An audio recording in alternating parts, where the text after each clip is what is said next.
Welcome to the 119th episode of the Supernatural Occurrence Studies Podcast. So somewhat paranormal. My name is Jason Knight, host of the show, and with me, as always, is Oscar Spector, producer extraordinaire and podcast co-host. Well, Oscar, what has been up over the last 2 weeks since we... Well, I've done some randonauting. Randonauting? How do you... Randoning? Randonauting, yes. Randonauting. I did a few more of those. I don't know if you want me to disclose a story. I have one of them. Yeah, please. I kind of want to do it forever. I know. You want to be a randonaut forever? Yeah. I kind of want to try it at least. Maybe something to have for you guys on every show. That'd be kind of cool. Oh, that would be cool. That'd be right. That'd be kind of an update thing. So I have some updates too with Randonautica from last episode. Why don't you tell us what happened to yourself? And before I tell you this small story, granted, it's a success randonauting experience, by the way. But before I tell you this story, I'm going to say for tonight's episode, I'm going to be a little more goofy. And by saying that I'm going to randomly give out titles that I'm watching. There's a TV screen in front of me and behind the laptop, behind Jay. And I was watching Netflix before we started. And now that it's paused, I've never had this before. It's just giving me titles of random shit. So I'm just going to randomly say titles of Netflix stuff just to fuck with you, Jay, today. Huh. I'm just going to tell you. I'm just going to tell you I'm doing that. I'm just going to fuck with you. I'm going to start by saying Banana Split. That's a show. Banana Split. Coming July 26th on Netflix. Okay. I'm just gonna mess with you there. So every time you think it's something else, I'm just gonna say a title. Okay. Now, beyond that point, the randonauting experience we did it a few days ago. It was my brother's birthday. Actually, we were out somewhere in Oak Park. I want to say around there. Okay. We speed covers. Speed covers? No, that's just the title of a show. Anyway, and we did a randonauting thing, and we were thinking intention rainbows, right? That was our intention. I was with Lexi. Okay. And we went out to this one spot, and it was again one of those weird spots where we couldn't cross. It was like a locked thing. It was a fenced in lot, like a blank empty lot, and it had some grass and stuff, and a couple of trees too inside this lot, but we couldn't even see through it because it was like a chain link fence that was had the green things on it, so it would cover. So so you cannot see through this fence. It's hard to. I couldn't even see through it, right? So I was like, "Oh shit, what the fuck?" Those green things are to stop you from climbing too. Yeah, I guess so. Yeah, right, because it's hard to put your foot in anything. Yeah. Yeah. So that's what we were trying to do, and fuck. And then on the way back to the car, we saw that someone had. I mean, as many people do. They graduated this year, 2020, right? And like a student or a high school student or something, and we saw that they had on the lawn "Happy Graduation," right? 2020, it said. And the 2020s, the numbers were painted in not painted, but they were striped in rainbow. Oh, shit! They were striped. The other letters were different colors, but the numbers were in rainbow or something like that. Wow. And we saw that. I'm like, oh shit, maybe this was what it was. Even though it's off the point, we still saw it in the same block, in the same area where we were walking. Crazy, man. That was interesting. Jeopardy. So that's what happened. Yeah, that was my randonauting. Randonautica, man. Yeah. That's proven to be a very popular episode for us. A lot of people are digging that episode, and I would say so. And have gone ahead and downloaded the app like we suggested, and they went out and did some randonauting. Mm-hmm. And actually, one of our patrons wrote to me, and she had tried the app. So I would like to read what her experience was. Okay? I would say so. Scott Pilgrim vs. the World. Scott Pilgrim vs. the World. Is this the whole episode? Yeah, it's going to be the whole thing. I'm just going to fuck with you the whole day. Basically. Oh, okay. Yes. I have 32 pages of notes. That's great. So just so you know. A lot of titles here. A lot of titles going through here. Now, this patron, she didn't want to give her name, but she really did have a freaky experience with the Randonautica app. All I'm going to say is that she's from Ohio, okay? Okay. So I have her email here, and I'd like to read it to you guys. All right, here we go. So this is all a quote. "Oh my God, I have to share my experience with that Randonautica app. I did it just for fun. Decided I had some time before work to explore. So the first time my intention was sad. It gave me a pin in a park close to my home, so off I went. The pin landed directly on an old, torn soccer net. The night before, I was talking to a mom at my youngest daughter's softball game about how much I miss seeing my adult children play softball, baseball, and you guessed it, soccer. Weird. But okay, let's try again. Okay. My next intention was my marriage. A little background, I'm on my third and final marriage. No judgment, please. We would never judge you. Anyway, nope.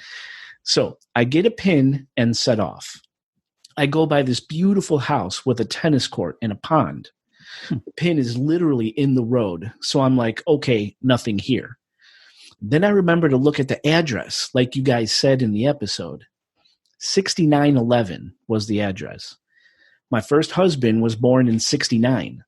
I married my second husband on 8/11. Wow. Like it was trying to say, pick one. Pick a husband, right? Yeah, kind of. Okay. She continues, maybe that's a stretch. So I tried it one last time with my husband's face in mind. I look at the location on Google Maps. It was going to bring me to the parking lot of a grocery store. Nothing strange about that, right? Except that grocery store is sitting directly in front of the house that my husband's ex-wife and her brother died in of an overdose last year. Whoa. Literally, the parking lot looks at that house they stayed in. I chose not to drive to that location and shut down the app. That one freaked me out. Not sure I want to try again. End quote. Wow. It worked so well, man. It drove her away, Glee. It drove her away from Glee. From this whole thing. That's insane, though. And yeah, that was a good episode, Oscar. We did that. We did good on that one. No, you did. I mean, you've been kind of. I mean, you usually do with the research anyway, like in years past. But you did the most. You've been doing all the head shouldering on that researching stuff lately because of my moving in and stuff. Yeah. So, oh, thanks. So no. That was all you. Love the Randonautica, man. Let's go. I have another update concerning Randonautica. These are just updates from the last episode, listeners. So. Remember in the last episode, we talked about the group of teens that followed the Randonautica app and found a dead body in a suitcase. Mm-hmm. Remember that? Yes. Well, the victim, and we said this was a real story. At first, a lot of people didn't believe it, and then all the news stations started covering this body that was found in a suitcase on the shores in Seattle, and that the teens had found it using the Randonautica app. So it was a true thing, right? So the victims have been identified. And that's right. I said victims. There were actually two bodies cut up. Wow. Yes, cut up and placed into bags, a male and a female. So I got the news story right here, and I just wanted to read a bit of it for you, give you some more information on that case. So it says, and again, this is the news story. Jessica Lewis and Austin Wenner were identified as the victims whose human remains were found dismembered and stuffed in suitcases on a Seattle beach, a gruesome discovery that was chronicled in a chilling TikTok video. The video shows two teenage girls discovering a suitcase containing body parts on a Seattle beach, and police later confirmed that the body parts inside were the remains of Lewis and Wenner, who also live in Washington State. The teens used the Randonautica app, which randomly sent them to that location. And that's all a quote, right? So the victims have been identified. That's an honest-to-God true story from people using the Randonautica app. What do you think of that? Kissing game. I think that's insane. And I think it's further, like it goes, it just gives you like I don't know, like that wash of cold water. Like this is just a real fucked up thing. And this is like one of those stories, It's real. That proves to be quite real, and it's, verified and all that. It's not just a TikTok sensation either. It's like it branches forth from there, right? Kind of thing. Yeah. It's good. It's good. It makes the episode even more proof. Legit. Yeah. Legit. Proof. Yeah. I think legit's a better word. Yeah. Awesome. So I wanted to catch up on that. Very cool that you've been randonauting. Let us know if anything else happens as you go out there and explore. Mm-hmm. Are you planning on doing any more? When I have time, absolutely. I just haven't had time lately. Okay. So I do want to mention we have some news. We have another watch party coming up. Mm-hmm. And I'd like to mention that information now. Mm-hmm. So listeners, join us for our next Twitch watch party. Well, we'll be watching and discussing an awesome, potentially lethal little horror film called Antrum, the deadliest film ever made. We'll actually be discussing Antrum tonight in this episode. Now, our Antrum watch party will be on Saturday, July 24th. Sorry, folks. It's actually the 25th. 2020 at 10 p.m. Central, 11 p.m. Eastern, 8 p.m. Pacific. To join us, go to twitch.tv/SOS Chicagos. That's SOSCHICAGHOST.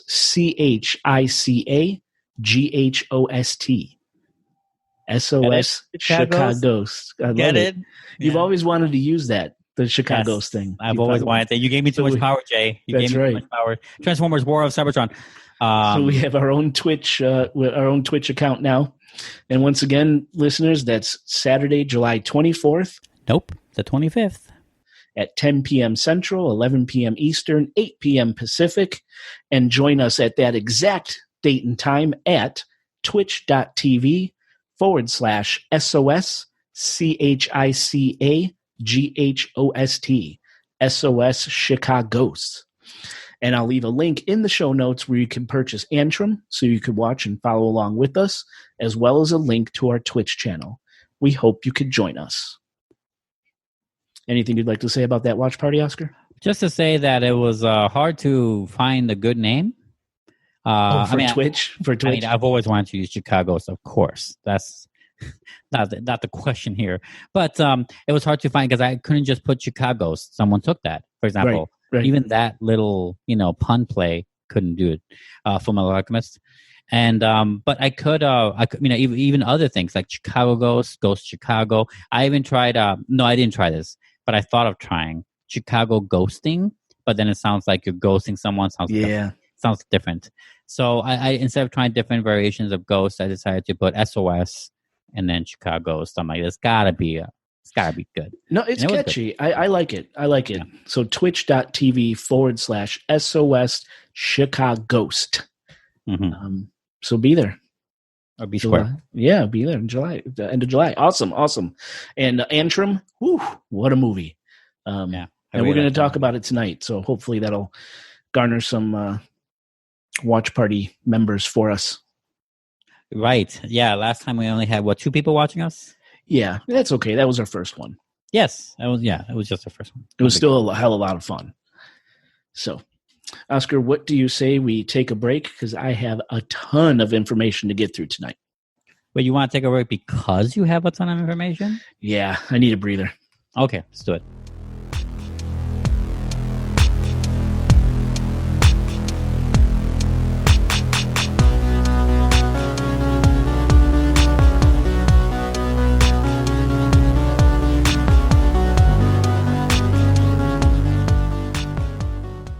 Listeners, welcome back to the show. Well, the lights are turned down low. Supernatural. The ceremonial candle is lit, and the drinks are flowing. Let's start this show. So, we have a lot to get through tonight, but it's good stuff. Really, really intriguing stuff, and some pretty nasty stuff too. So I hope you guys like it. Yeah. This show is what I'm calling movies that kill. Or maybe movies that might kill, because we just don't know, right? It's like playing that phrase, looks that kill. Yes. Right? It is, yeah. Now, for movies that kill, I'm including in this episode movies that have killed cast and crew, and maybe movies that kill viewers. I don't know. It's crazy. It's a crazy thing. And at the end of the day, you're going to have to make up your mind if the stuff we're talking about is real or not. Okay? Sure. I may give a little bit away for one particular movie, but we'll cross that bridge when it comes. Okay? Mm-hmm. But for all intents and purposes, these are about films that either kill cast and crew or kill the viewer. So listener beware. The first movie I want to talk about is obscure. This one is really obscure. It's a film called Atuk, and that's A-T-U-K. Never came out, and for good reason. But first, it's the word Atuk. What the hell is that? Well, it's an Inuit word for grandfather. And the Inuit are an indigenous people inhabiting the Arctic regions of Greenland, Canada, and Alaska. Now, the movie Atuk was supposed to be a film based off of a 1963 book called The Incomparable Atuk by Canadian author Mordecai Riker. The Incomparable Atuk is a fish-out-of-water book about a proud Inuit hunter named Atuk from Alaska who finds himself in the big city of Toronto. And there, he has to navigate racism, materialism, pop culture, things like that. Horrorism? Yeah. Sure. I'm just saying shit, sorry. Gotcha. Now, Atuk, the film adaptation, was changed. And the main character, Atuk, would wind up in New York City instead of Toronto. And actually, a number of studios were interested in the film adaptation, and it was set to be released sometime in 1982. I mean, a satirical comedy based on an Inuit hunter who finds himself dealing with big city life is box office gold, right? I mean, like cowboy-esque, right? Maybe in the 80s. I don't know. However, as I said, this film never made it to the big screen because apparently it was cursed. Legend has it 6 people, mostly incredibly famous comedians, who were either set to play Atuk, the lead character, or had at least read the script. All of them died before principal filming could even begin. Actor-comedians John Belushi, Sam Kinison, John Candy, Chris Farley, Phil Hartman, and a popular Saturday Night Live writer named Michael O'Donoghue were all unfortunate victims of what came to be known as the Atuk Curse. Now, in early 1982, the Atuk script was first given to actor-comedian John Belushi of Saturday Night Live, National Lampoon's Animal House, and Blues Brothers fame. Kids, go ask your parents. Just a few months before being given the Atuk script, on March 5th, 1982, John Belushi died of a drug overdose, a speedball, a mix of heroin and cocaine, at the Chateau Marmont Hotel in Los Angeles. Belushi was only 33 years old when he died. But one unfortunate death doesn't constitute a curse, does it? Next, in 1988, the Atuk script went to the loud, edgy comedian Sam Kinison. Now, I remember Sam Kinison from Rodney Dangerfield's 1986 movie Back to School. But it was his screaming during his stand-up comedy sets that really made Kinison stand out. It was hilarious. Just YouTube Sam Kinison if you don't know what I'm talking about. You'll love it. Now, initially there was some confusion on Kinison's part as to what exactly he was hired for. Kinison believed he was hired as the lead role with creative control over the movie, so he started to rewrite the script. Oh, really? Yes. Now, United Artists filed a lawsuit against Kinison, claiming that the comic was trying to sabotage the film because, apparently, Kinison was angry about having his creative control taken away by the production studio. So he decided to do a piss-poor job acting in the film to tank it. Kinison was ultimately kicked off the project, and Atuk would not see another attempt at being made until 1994. But on April 10th, 1992, Sam Kinison died in a car crash on a desert highway near Needles, California. Kinison and his wife were driving in a Trans Am to a sold-out comedy show in Laughlin, Nevada, when a pickup truck collided with them head-on. It said that immediately after the accident, Kinison exited his vehicle, collapsed on the ground, and audibly asked God why he had to die. Why now? And then he whispered, okay. And then he died. Sam Kinison was just 38 years old at this time. In 1994, the Atuk script was given to one of my favorite comedians, John Candy. John Candy John Candy, of course, from the movies Uncle Buck, Summer Rental, Planes, Trains, Automobiles, Spaceballs, and a ton more. Home Alone, right? Now, there are two versions of the John Candy Atuk story. One version of the story says that John Candy was actually reading the Atuk script when he died of a heart attack, like it was in his hands when he died. Oh.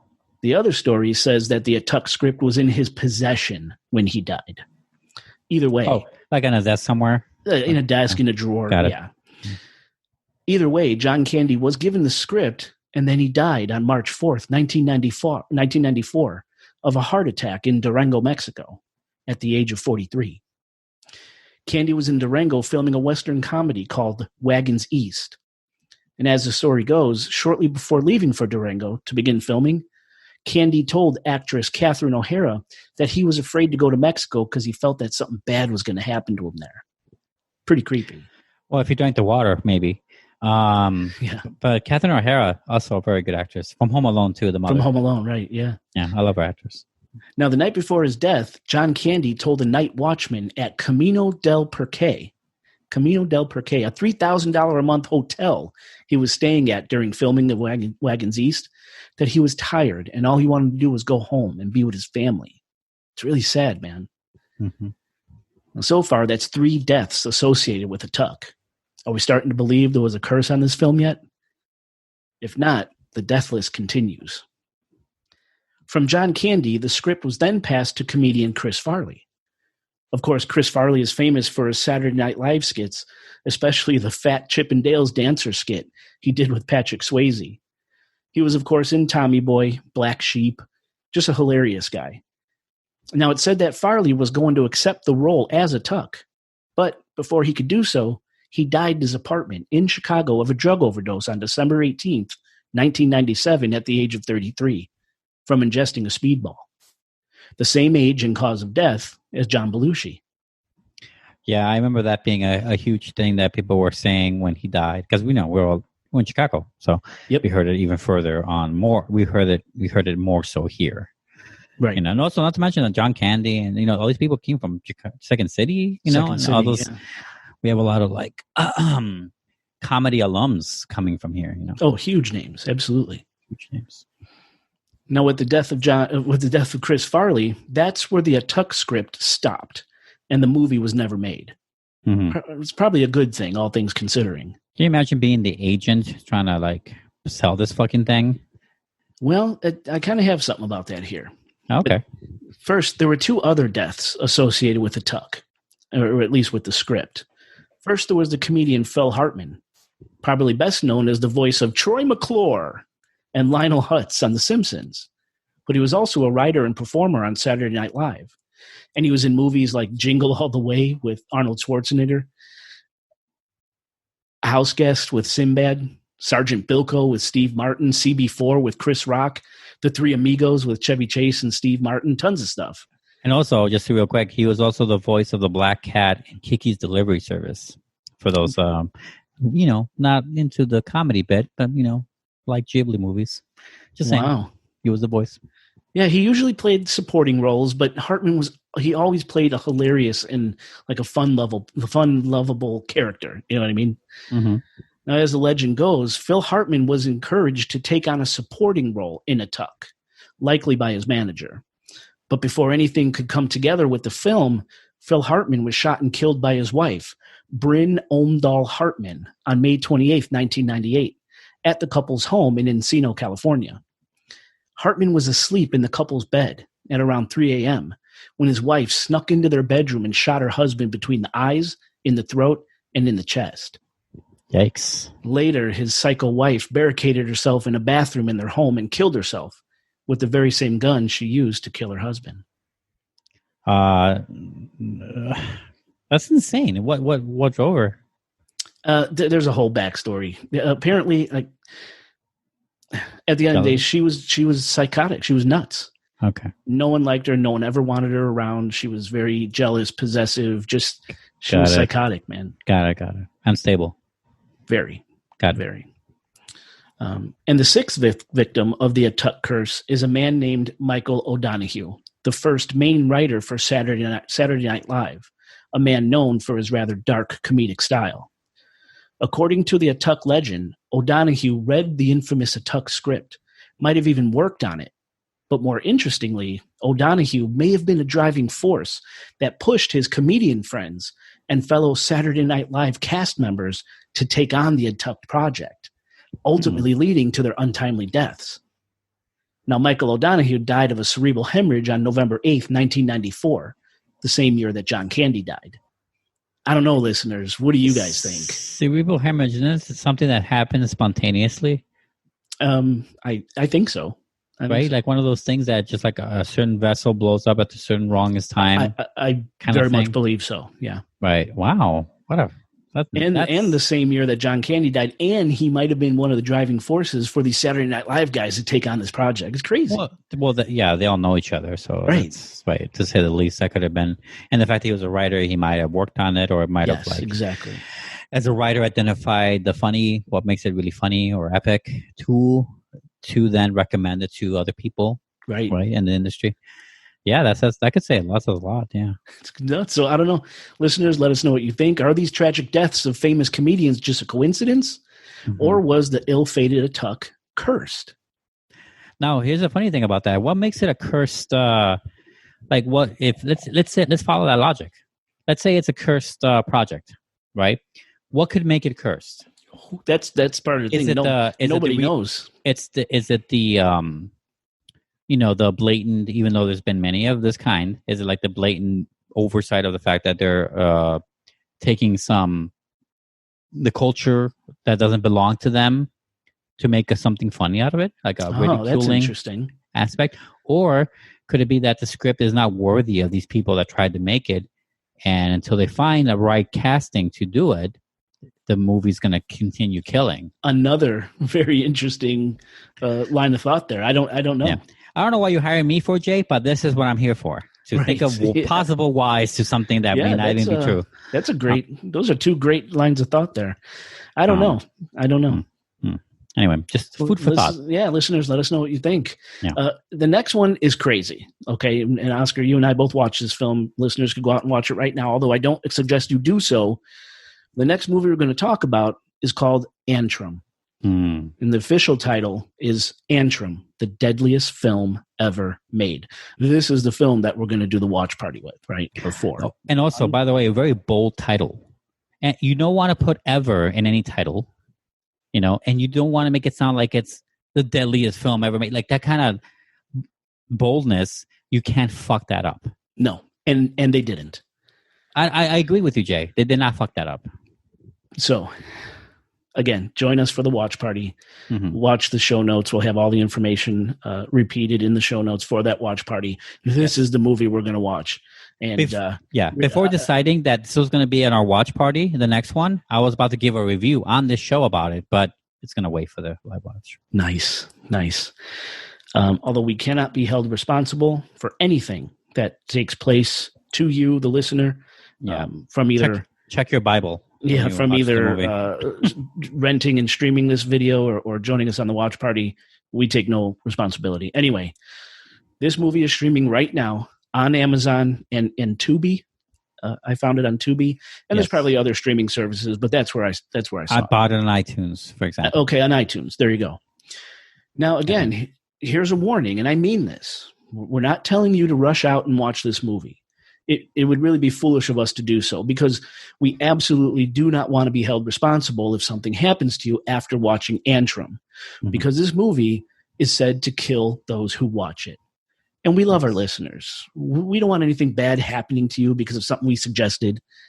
If you decide to watch Antrum, it's totally at your own discretion.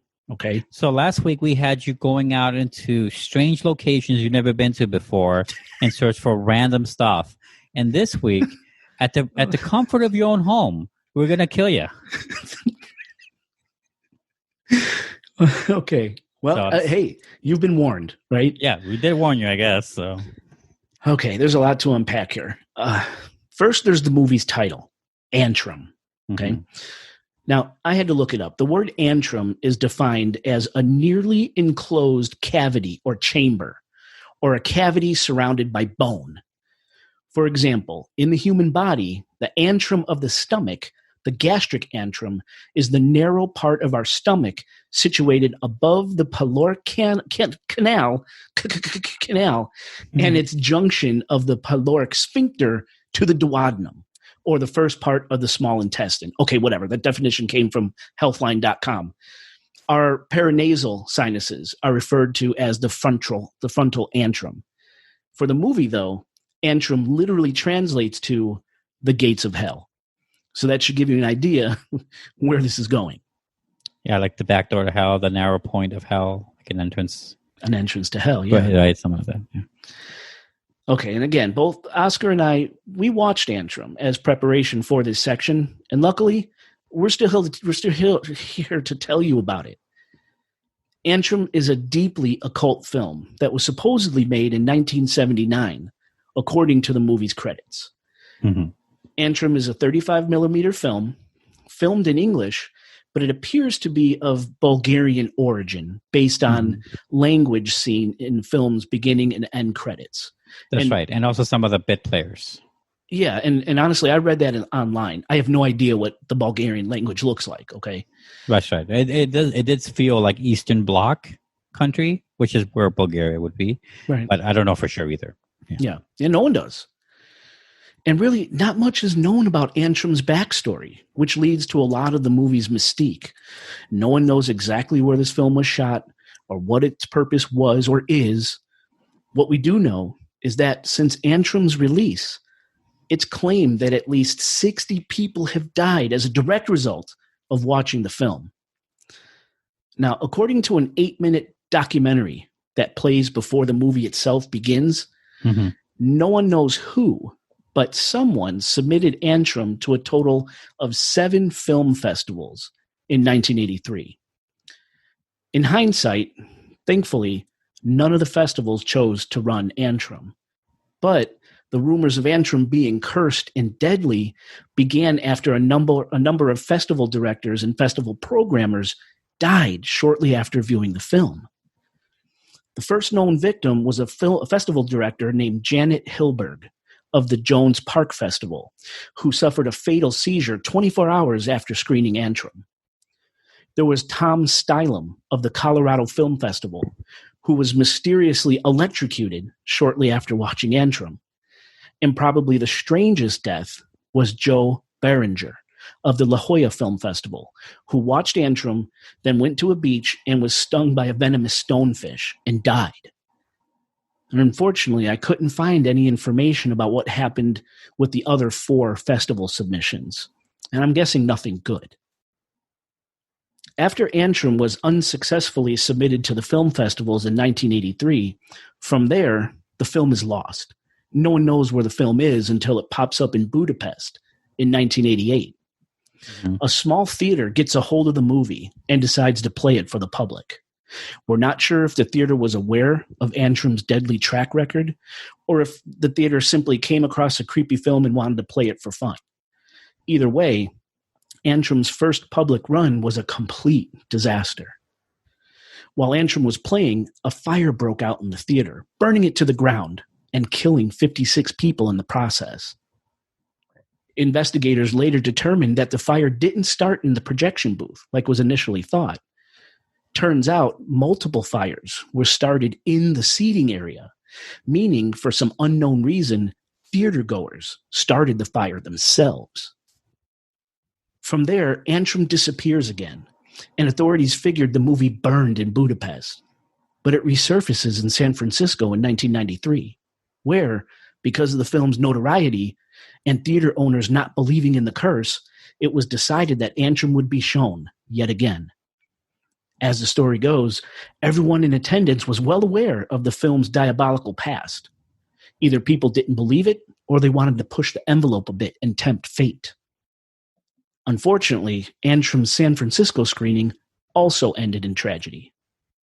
During the movie, audience members began suffering from extreme anxiety, and many tried to make for the exit, but the doors had been locked.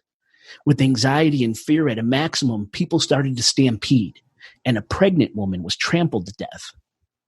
It was later found that a concession worker had dosed people's popcorn with LSD and a combination of LSD and Antrum's insane images and sounds caused people to absolutely lose their minds, resulting in death. And then once again, Antrum vanishes. Which brings us to 2018, when a copy of Antrum resurfaces, and a documentary film crew decided to take it on as a project and throw caution to the wind and release Antrum to the world. Our version of Antrum, the one you can see on Amazon Prime right now, or on iTunes, or Tubi, had a short 8-minute documentary added at the beginning of the film, like I said, and a brief explanation after the film, talking about some of the more bizarre aspects of Antrum. For example, it's mentioned that whoever made Antrum used a very specific sound in the movie soundtrack to really amp up the feelings of fear and anxiety. Those sounds are called binaural beats, literally auditory illusions. Binaural beats have long been studied as a means to improve sleep or improve meditation, to help promote creativity and improve a person's mood. All good stuff. Now, binaural beats must be listened to separately, one tone in each ear, and both tones must be less than 1,000 hertz, and the difference between the two tones cannot be more than 30 hertz. For example, let's say you're listening to a sound in your left ear that's at a frequency of 132 hertz, and in your right ear, you're listening to a sound that's at a frequency of 121 hertz. Your brain will gradually fall into sync with that 11 hertz difference between your left and right ear. Now, instead of hearing two different tones, you instead hear a tone at 11 hertz, in addition to the two original tones being played in each ear, leading to this sort of Zen-like state of the mind. The theory is that binaural beats can help create the frequency needed for your brain to create the same waves commonly experienced during a meditative state. So, the creator of Antrum messed with this very delicate method of inducing a meditation-like state. In Antrum's case, the binaural beats were purposely off. Some people believe that if binaural beats are outside of the parameters I mentioned, never more than 1,000 hertz, and the difference between the two tones cannot be more than 30 hertz, the result can be heightened anxiety and paranoia. I liken it to the infrasound we talked about in episode 101, our Dyatlov Pass episode. This certainly could account for some people's odd, violent behaviors while watching the movie. It was also discovered that someone had taken the original 35 millimeter film and overlaid a clear film on top of some of the movie cells, creating a subliminal effect, where for just a split second while watching Antrum, things appear on screen. Latin phrases, demonic sigils, and scenes from a snuff film lick the viewer's brain, and you hardly even realize it's happening. One subliminal message I was able to catch was this scratchy message that read, "Abyssus abyssum invocat," or "Invoke the abyss," or "Call upon the abyss," or "Hell calls hell." Nice, right? Yeah. If someone is highly suggestible or in a suggestive state, could the combination of binaural beats, subliminal messages, and the outright eerie occult images in Antrum be enough to push that person over the edge? I would argue for the right person, absolutely, they could be affected by this film. In fact, when you watch Antrum after the 8-minute intro documentary that I mentioned, a disclaimer appears on screen, which reads, and this is a quote, "By continuing to watch this film, you agree that the producers of this film have made you aware of the history and dangers associated with Antrum. The producers, distributors, cast, and crew unions, and theater management on all levels are released of all liability for any event that occurs to you during or after your screening, including but not limited to illness, injury, mortal danger, or death. If you disagree in any way with this notice, you must leave the theater now," end quote. And then a 30-second clock appears on screen and counts down, giving anyone who wants to leave the theater time to do so. The clock hits 0, and the insanity begins. So what's Antrum about? Well, like I said, Oscar and I, we've seen this movie, And we're still here, by the way. And I think I'm as sane as ever. Not sure. And the way I'll sum up Antrum is this. It's a movie about a boy and his love for his dog. And it's about a sister and her love for her brother.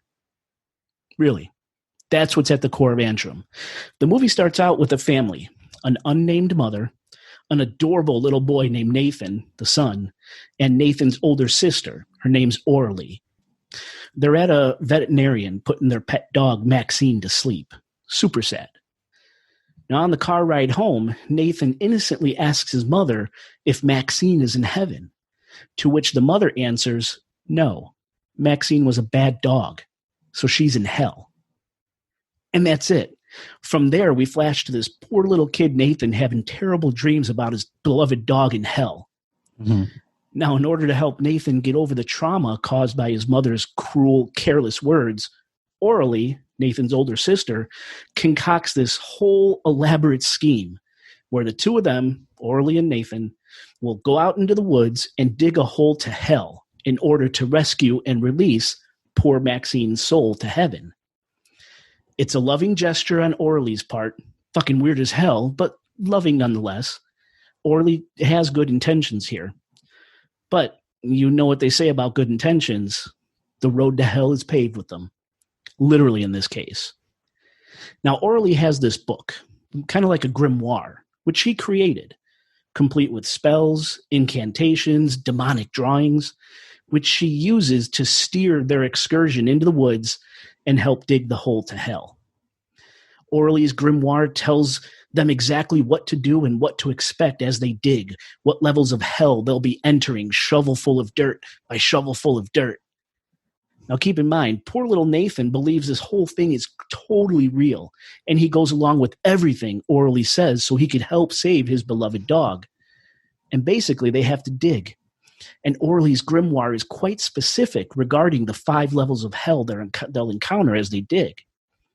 And here's where we can see that whoever created Antrum knew their shit, as these levels of hell are supposed to be real. You could look this up. So I'm going to go through those levels. The first level they hit while digging is called Nefastus, which means forbidden, wicked, profane, irreligious. Level 2 is called Maleficus, which literally translates to a villain or an evildoer, criminal, or black magic. As they dig, they get to level 3, which is called Demonium, which is a shortened version of the word pandemonium, literally the abode of all demons or the house of hell. Level 4, when they hit it, is called Incarnates de Metis, or the abandoned flesh, or to abandon the body. And the 5th and final level, where Maxine's soul is supposed to be, the dog's soul, this is their goal. Level 5 is called Abyssus. In other words, the abyss, the infernal pit, or Gehenna. And as sister and brother dig through each level, as it turns out, it's not just an attempt to trick Nathan into believing Maxine's soul is saved so the kid could sleep at night. Unbeknownst to Orly, what they're doing is actually real. And things get horrific, fast. There's black demons lurking in the woods. We watch as a couple of backwood European devil worshippers fuck dead animals and cook people to death in a brazen bowl shaped like a towering Baphomet. Subliminal messages flash across the screen, like the one that I mentioned, Abyssus, Abyssum, Invocat, or Hell Calls Hell. There's a few instances where a creepy demon stares at you, the viewer, for an uncomfortably long amount of time, as demonic sigils and snuff scenes subliminally assault our brains. Now, I want to talk a little bit about this demon that pops up and stares at you while you're watching the movie. I looked it up, and his name is Astaroth, and his sigil, or his demonic symbol, is placed throughout Antrum 170 times. Most of the time, barely noticeable, but they're there. Listeners, check out the show notes. I have an Astaroth sigil there if you want to see it.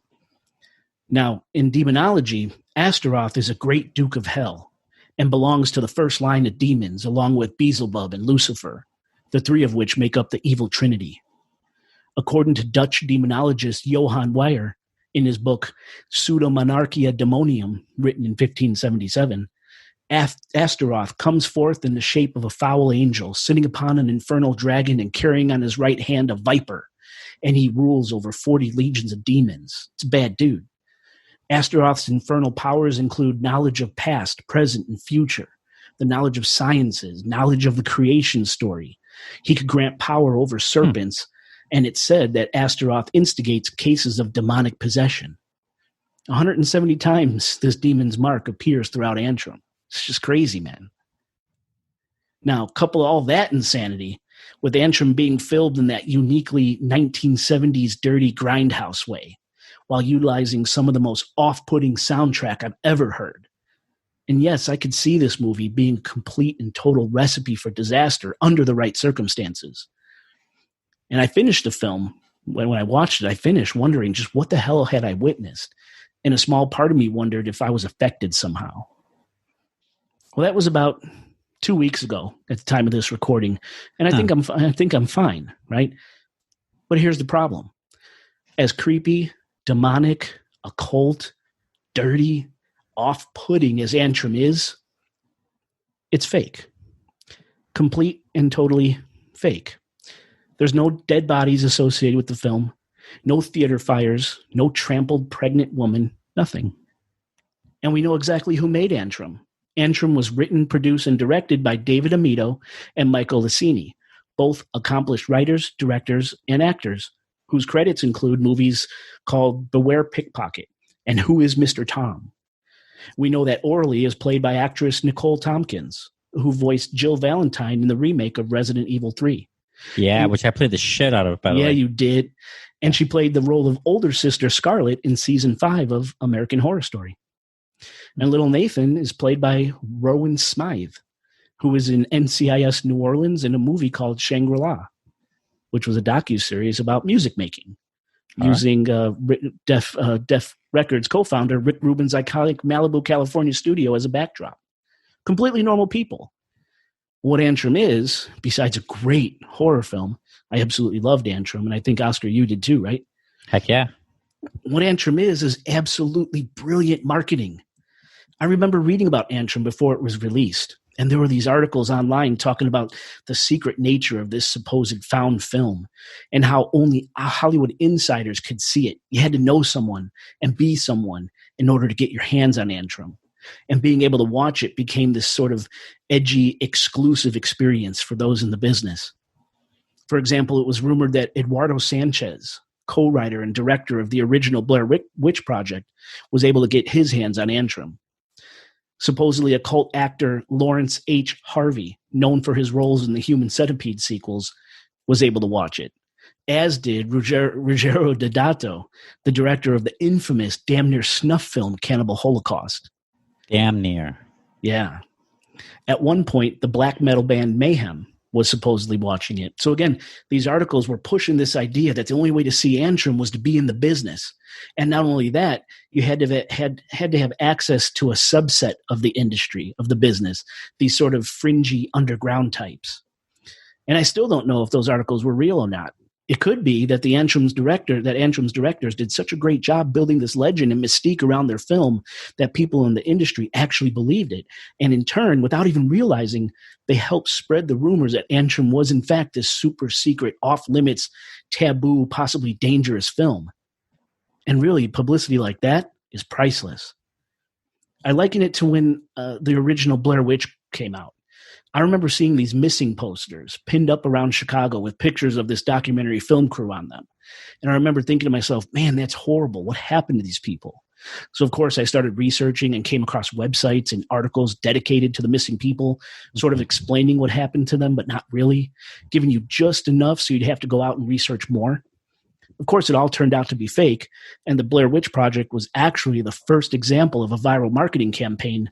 But man, for a while, I bought into the story of this missing documentary crew, hook, line, and sinker. People talked about it. Yeah. In the classrooms, I was at school at the time. I remember it being a big deal. People were saying it was for sure a real thing. See? Brilliant. And go ahead. Oh, no, I was going to say something about the marketing for Antrum and that it's unique even to Blair Witch standards because Blair Witch is a runaway huge success. That movie cost like $10,000. not even, I mean, it cost more than that, but it didn't cost millions or $100,000. Nowhere near that. No. And it made so much money, right? $246.8 million worldwide is what Blair Witch Project made. And they made it for like $10,000. Yeah. It's such a cheap movie. They did such a great job on it. It worked so well. The marketing completely helps. At least half of that money is because of the marketing. Yes. And it created a whole subgenre of, unfortunately, really shitty movies, but also some other good ones too, which is found footage. Yes. I love found footage movies.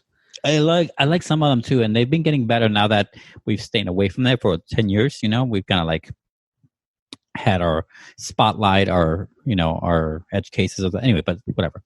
I'm not talking about Blair Witch. But what's different about Antrum's marketing is that it's marketed as a cult movie that is little known and little watched. Yes. It's not doing the Blair Witch thing because it doesn't. All movies want to be as big as Blair Witch. As big as that movie got. Now, in the indie movies have to depend, to get as many viewers as possible, or at least to cater to an audience that they have specified for, that they're written for, horror film fanatics or even cultists of some sort, or like not even that crazy, like a certain age groups or a certain demographic of or where you are in high school, right? Or whatever the hell it is. Indie movies have to depend on that more so to get success. Yeah. And some of them rise all the way up for sure, and they become the Blair Witch. But Antrum is like made for not to be that famous.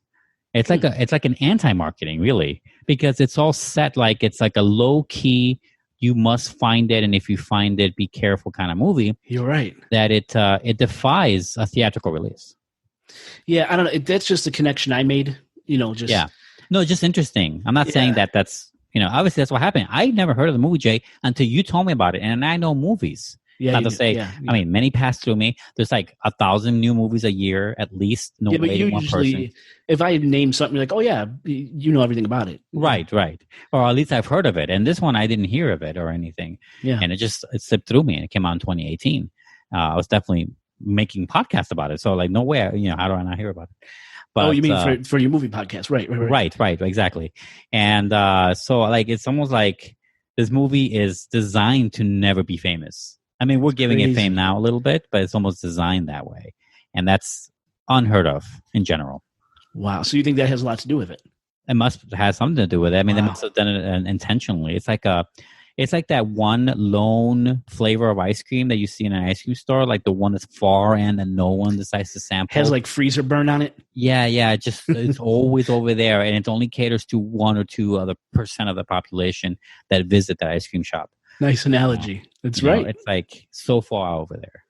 Well, I really hope to drive viewers to Antrum after this because I hope so too. thoroughly. It's a really good movie. It's really well made. Yeah, it can fool people if they know nothing about it. Yes, it really can. It can absolutely work. Totally. Now, unfortunately, I couldn't find any financial information on Antrum, like what kind of money it's made so far. Maybe it's too new, but I really hope Antrum makes the Blair Witch kind of money because even if you don't like the movie, you got to admit the marketing was brilliant. So, listeners, I'm retracting my original statement and telling you to go watch Antrum and let us know what you think. Did you like it? Did you make it through? Anything strange happened to you after watching Antrum? Let us know. Contact at chicagoghostpodcast.com. And here's a side note. I had to add this at the last minute. I contacted both David Amito and Michael Lassini, Antrum's writers and producers, on Instagram to congratulate them on the film and let them know we'll be covering Antrum on this episode. And both of them followed us back on Instagram, and they both thought it was really cool that we'd be talking about their film. I think that's pretty awesome. That is pretty cool. Yes, you don't often hear like that. You don't hear people like that. They're in their own world.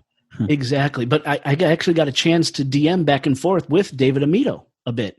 Yeah. And he's a totally cool guy, really down to earth.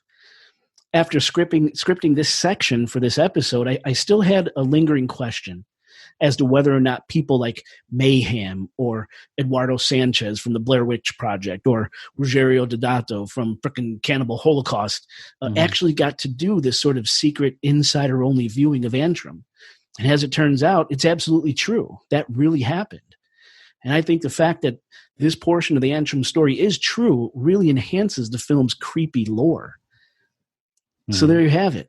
Antrum, the deadliest film ever made. And also, like, here's another funny thing about this. And I've been thinking about this, Jay, because I knew about the binaural beats. And I was interested in binaural beats a year to 2 years ago. Not like super interested or anything, but I was interested enough to read on it. Like, what is this fascinating idea of auditory mood setting kind of thing? Yeah. Right? And I was like, yeah, that makes sense. We're Hertz with the frequency stuff. That was... all that stuff has been proven. We've experienced it ourselves. We've known about it for a long time. Science is real on it. So when you mentioned the binaural beats on this one, I did some digging. Not digging like the way you do or anything, but just did some thinking on how I used to research it.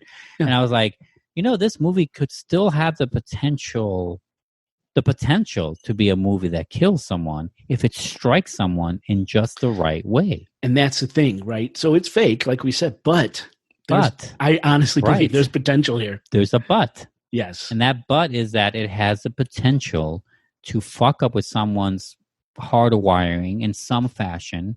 Maybe someone, not necessarily someone already unstable or unbalanced or like bipolar. I'm not saying that, although it could be. Absolutely. But I'm saying that someone in a certain frequency or someone set in a certain frequency could exactly experience this movie in exactly the way the marketing has been saying it does. Yeah, I agree with you. I do agree with you. So it's like it's not entirely out of the realm of possibility. No. And if you're tripping on acid, do not fucking watch this movie. Okay? Yeah, I'd imagine that's not a good idea. That's my public service announcement. Don't trip acid and watch this film. Right. So I would agree. Yes. There you have it. Antrum, the deadliest film ever made. Are you brave enough to watch it? And remember, we're doing an Antrum watch party on Saturday, July 24th, 2020 at 10 p.m. Central, 11 p.m. Eastern, 8 p.m. Pacific.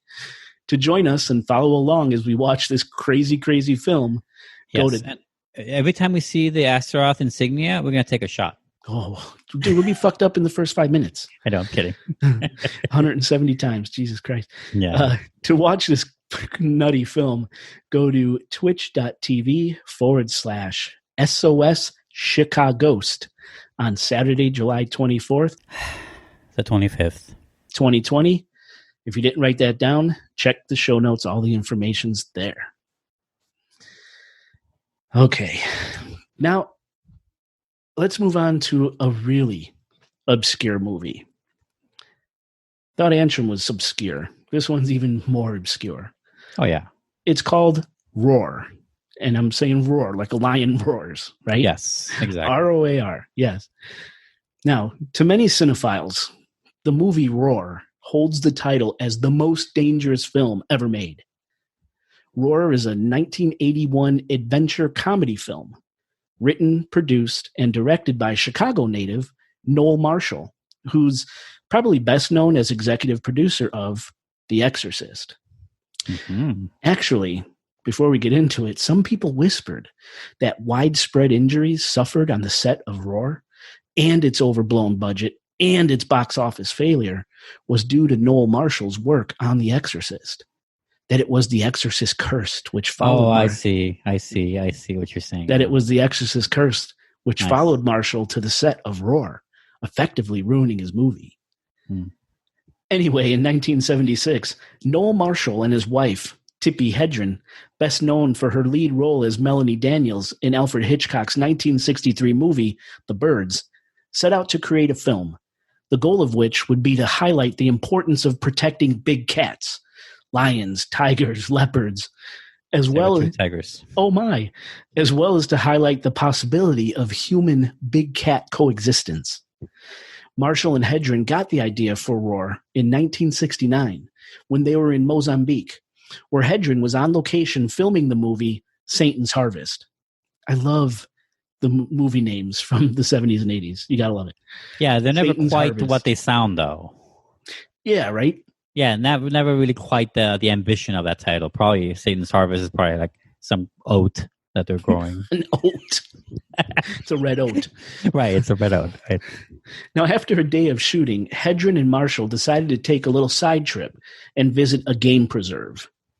There, the couple came across an old abandoned game warden's house that was completely overrun by a pride of lions, about 30 of them. The lions were going in and out of doors, sitting on the porch, laying around the front yard. And according to the couple, it was quite the sight. And the lions took up shelter in the abandoned home due to loss of their natural land from poachers being killed. That's when Marshall and Hedren said to one another, we need to make a movie about this. And that's exactly what they did. Now, the premise of Roar is this.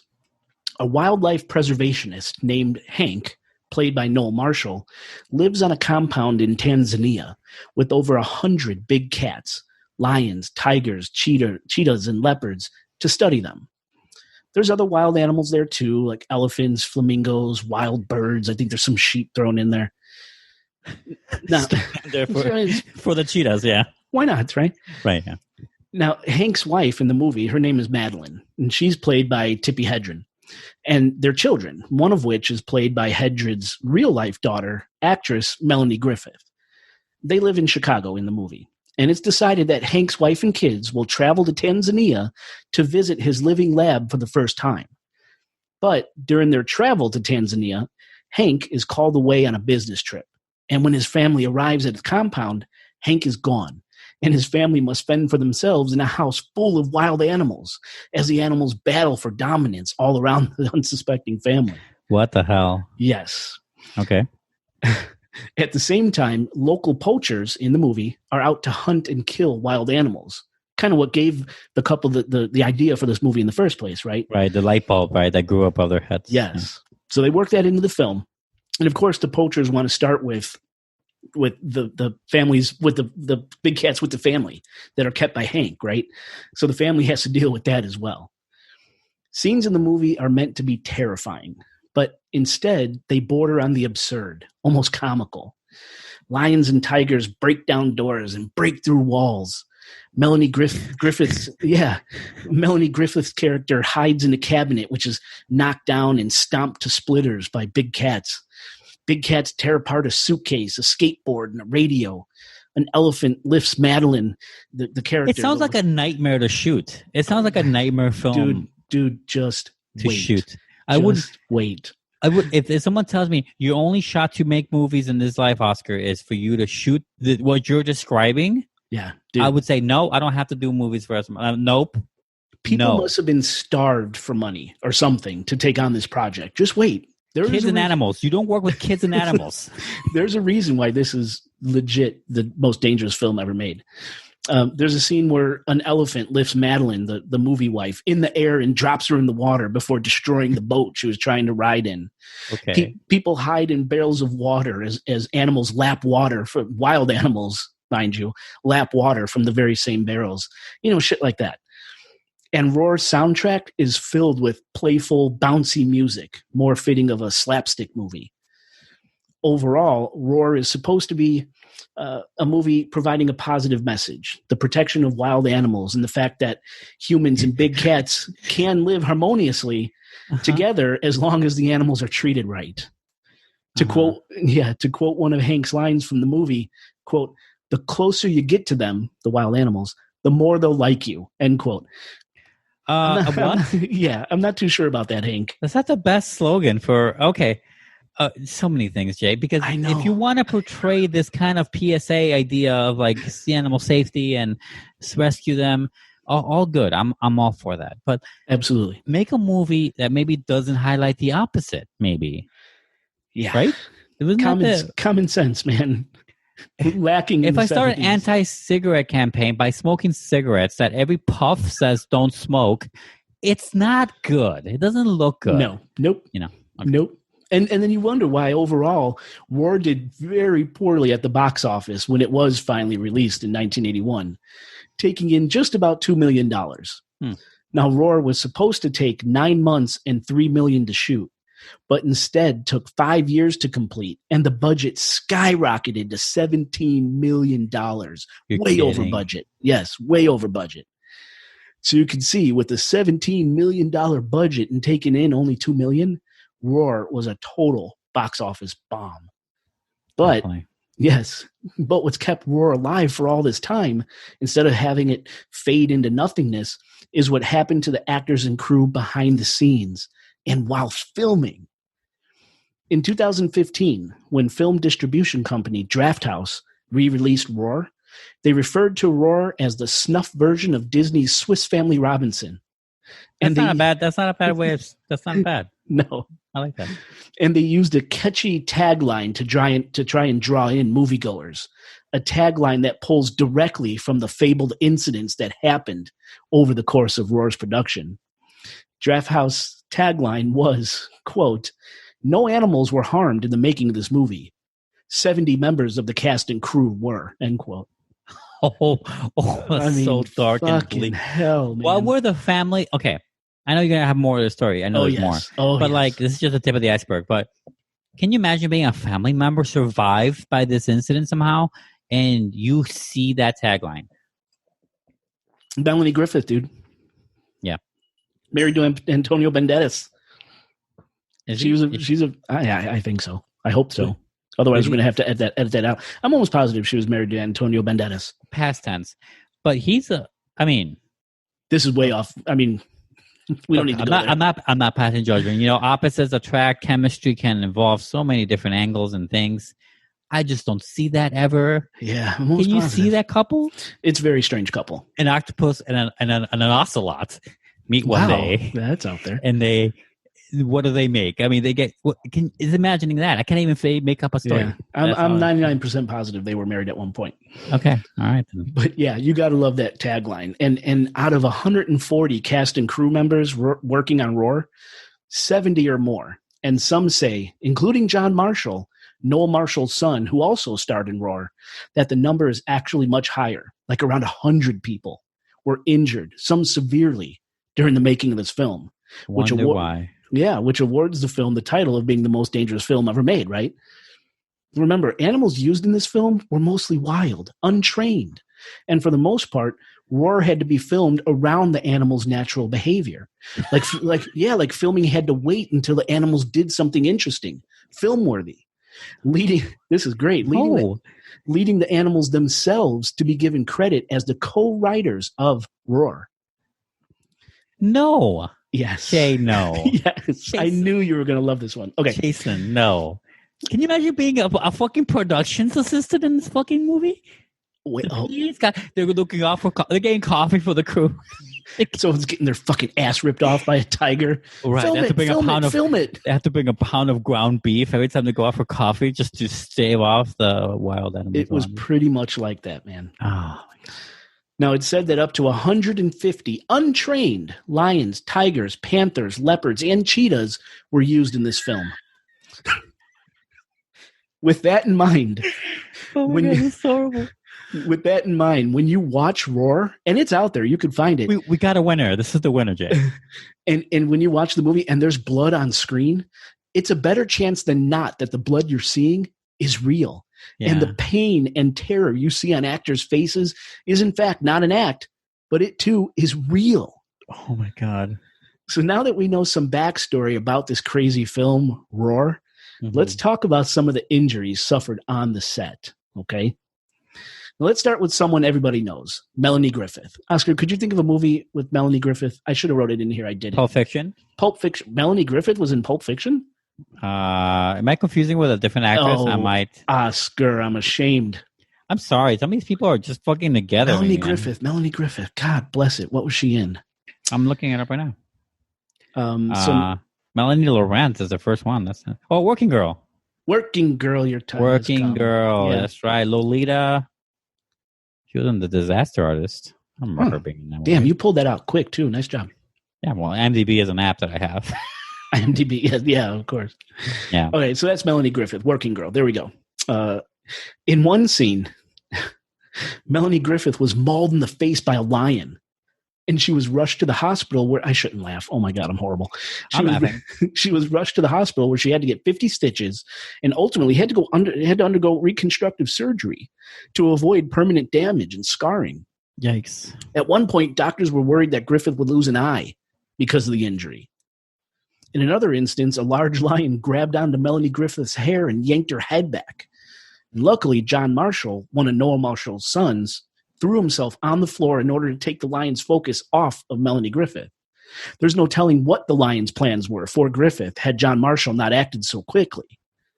Apparently, though, throughout this whole harrowing ordeal, Noel Marshall refused to yell cut, even though his own daughter, well, actually stepdaughter, could have been killed or at least terribly injured.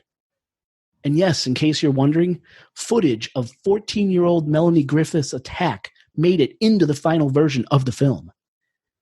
Now, if you're interested, and I know you are, I left in the show notes some photographs of the injuries Melanie Griffith suffered while she was just 14 years old working on this film. And I'll warn you, those photos are pretty bloody.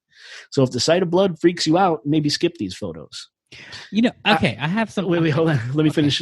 I also, because there's a video. I also left a link to video footage of Melanie Griffith getting attacked while her mother, Tippi Hedren, desperately tries to get the lion off her daughter. Now, thankfully, the video isn't too graphic, but just knowing that it's real, that it's actually happening to this poor 14-year-old girl, I don't know. Check out the video. Now, okay. Yeah. Yes. Go ahead. Okay. I'm going to say something about the nature of this, not supposed, maybe it is I don't know what you would call this. If this is a snuff film or an archaic, comical version of what we think a snuff film is. Here's the thing. For those listening out there, and I don't know right now, Oscar Spector, I don't know exactly how I feel as to whether or not my curiosity is it high enough for me to want to watch this movie? And why would I want to watch it? Other than the fact that it's this horrendous bomb that injured so many people. The nature of it being that, okay, you're seeing something real in there. Those animals are really attacking these people. That's real blood. That's real whatever. If you feel right now that you would be against watching that because of the nature of the movie, the fact that they're using these animals in an almost comically insane, not at all serious, but kind of serious movie about, poachers and whatnot, then what you're really into, if you're interested in snuff film in general, then what you're really into is a snuff film that looks like it's sold to kill someone on screen. So rather than search something out that kills someone on screen versus something that is sold to you like it's killing someone on screen, then you have a difference. And that feeling you're having right now, by our description of Roar, is that difference is dependent on you, but it may give you a better insight as to what kind of curiosity you have to snuff films. Wow. Yeah, right. Am I making sense? What is going to satiate? Is that the right word? Satiate? Satiate your appetite. Mm-hmm. Do you need the real thing? Maybe we should question ourselves a little more and something a little more tame. No pun intended. Wow, nice. Like Roar, but still bordering on that snuffy sort of. But is it tame though? If that someone's really getting killed, you know what I'm saying? Is that interesting you for real? In which case, you would go out watch Roar immediately, right? Because it's available. But or is it you're into something that no one knows? In which case, you want to see something exclusive. So you're freaking me out a little bit here. Yeah. You don't know what I have in this episode. Totally. No, I don't. No, I don't. Right. So later in the episode, I tackle snuff. Okay. This isn't snuff. No. Right. So this is definitely not snuff, and I'll explain why later. No, right? Because I think there's a significant difference, right, between what Roar is and what a snuff film is, and that is the way it's sold in general, right? Probably the way it's commissioned and passed, right, passed around, right? Exactly. I've seen movies that tackle the subject matter before, and that's what they typically go for. But beyond that, though, what people consider to be a snuff film is more general than that. It's seeing on screen on a tape, right, of that happening to someone. Yeah.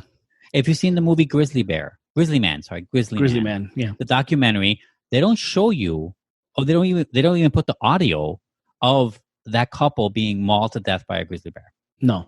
But they show the reaction of the director listening to it, because that's how much the director didn't want to show to its audience an actual snuff audio, not a snuff movie, but a snuff audio clip, right? Damn. It's like the Roar is the next level to that, but how much of that does it intrigue you? And that's why I'm trying to ask the nature of this question. That's a great question, man. Because snuff films and this Roar are similar, even though they're separate. Yeah. Yeah, there's definitely a similarity here. Yeah. The list goes on, man. Definitely. List goes on. Sorry, you had more. Yeah, no. There's writer, producer, director Noel Marshall himself. Noel Marshall was bitten by big cats somewhere around 13 times. One time, while filming a fight scene that included interacting with lions, a lion bit through Marshall's hand, and doctors were worried Marshall would lose his arm as a result of blood poisoning from the terrible bite. Marshall was also bitten in the chest, the arms, and the face.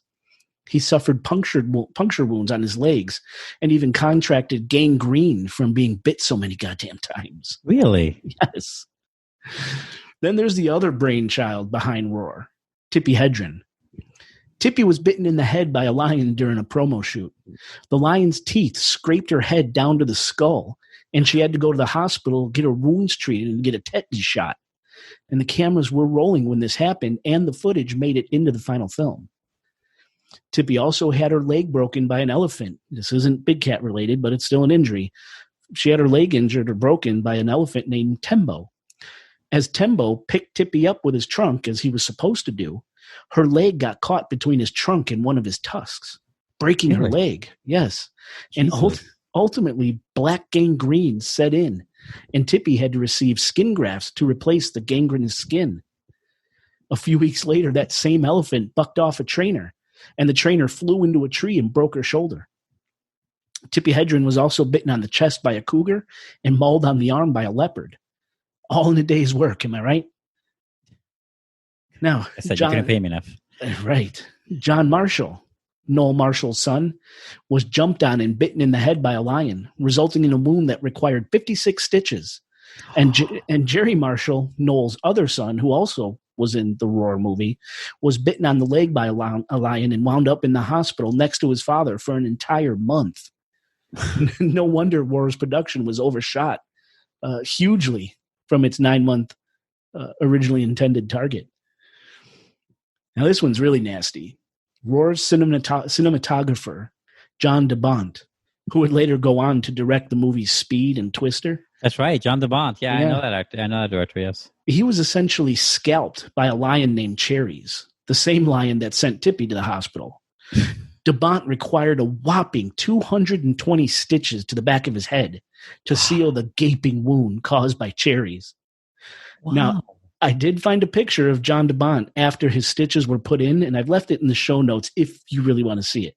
Yeah. It's pretty gnarly. Yeah, no, I can imagine. It's like seeing one of those shark victims, right? Things like that. Yeah. Kind of like that. Completely scalped this guy, man. Oh, God. Now, Roar's assistant director, I can't laugh. I shouldn't laugh, Oscar. The assistant director, Doron Copper, was mauled in the throat and jaw and almost died and had his ear ripped off by a lion named Togar after Copper accidentally signaled for an attack. Copper almost died, as I said, but he underwent 4 hours of emergency surgery, and he wound up pulling through, thankfully. Now, this next incident is insane, and this is all on film. There's a scene in the movie Roar where a boat of diplomats head over to Hank's home/research station to talk to him about what a bad idea it is to keep so many wild cats, and they want to shut Hank's facility down. Okay, that's the premise of the shot. All of a sudden, while cameras are rolling, a huge tiger jumps into the water and boards a small boat some of the actors are sitting in.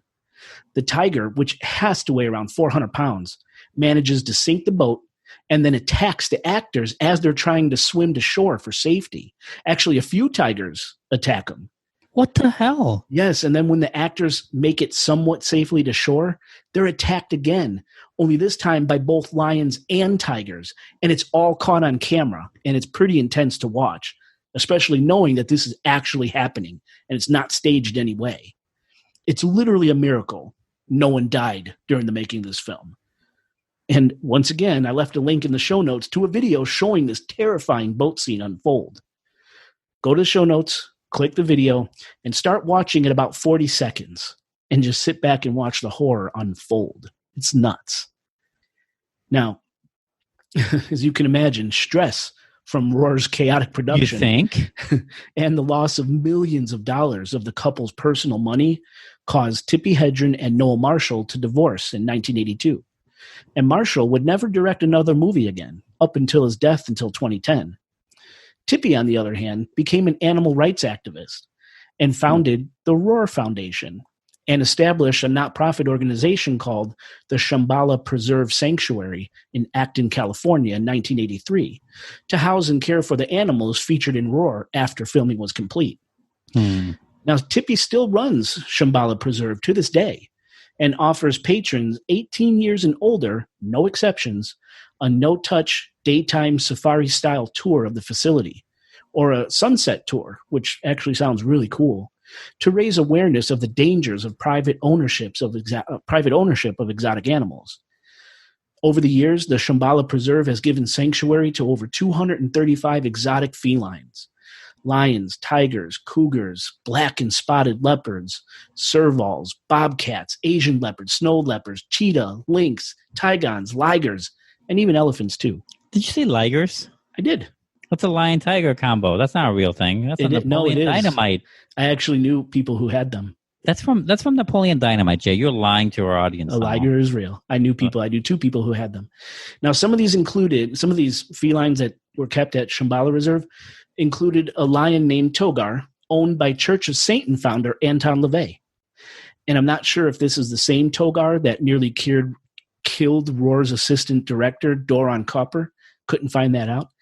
And after Michael Jackson decided to close his zoo at Neverland Ranch, Shambhala Preserve took in 2 of Jackson's Bengal tigers, named Sabu and Thriller. I think Thriller is an awesome name for a Bengal tiger, by the way.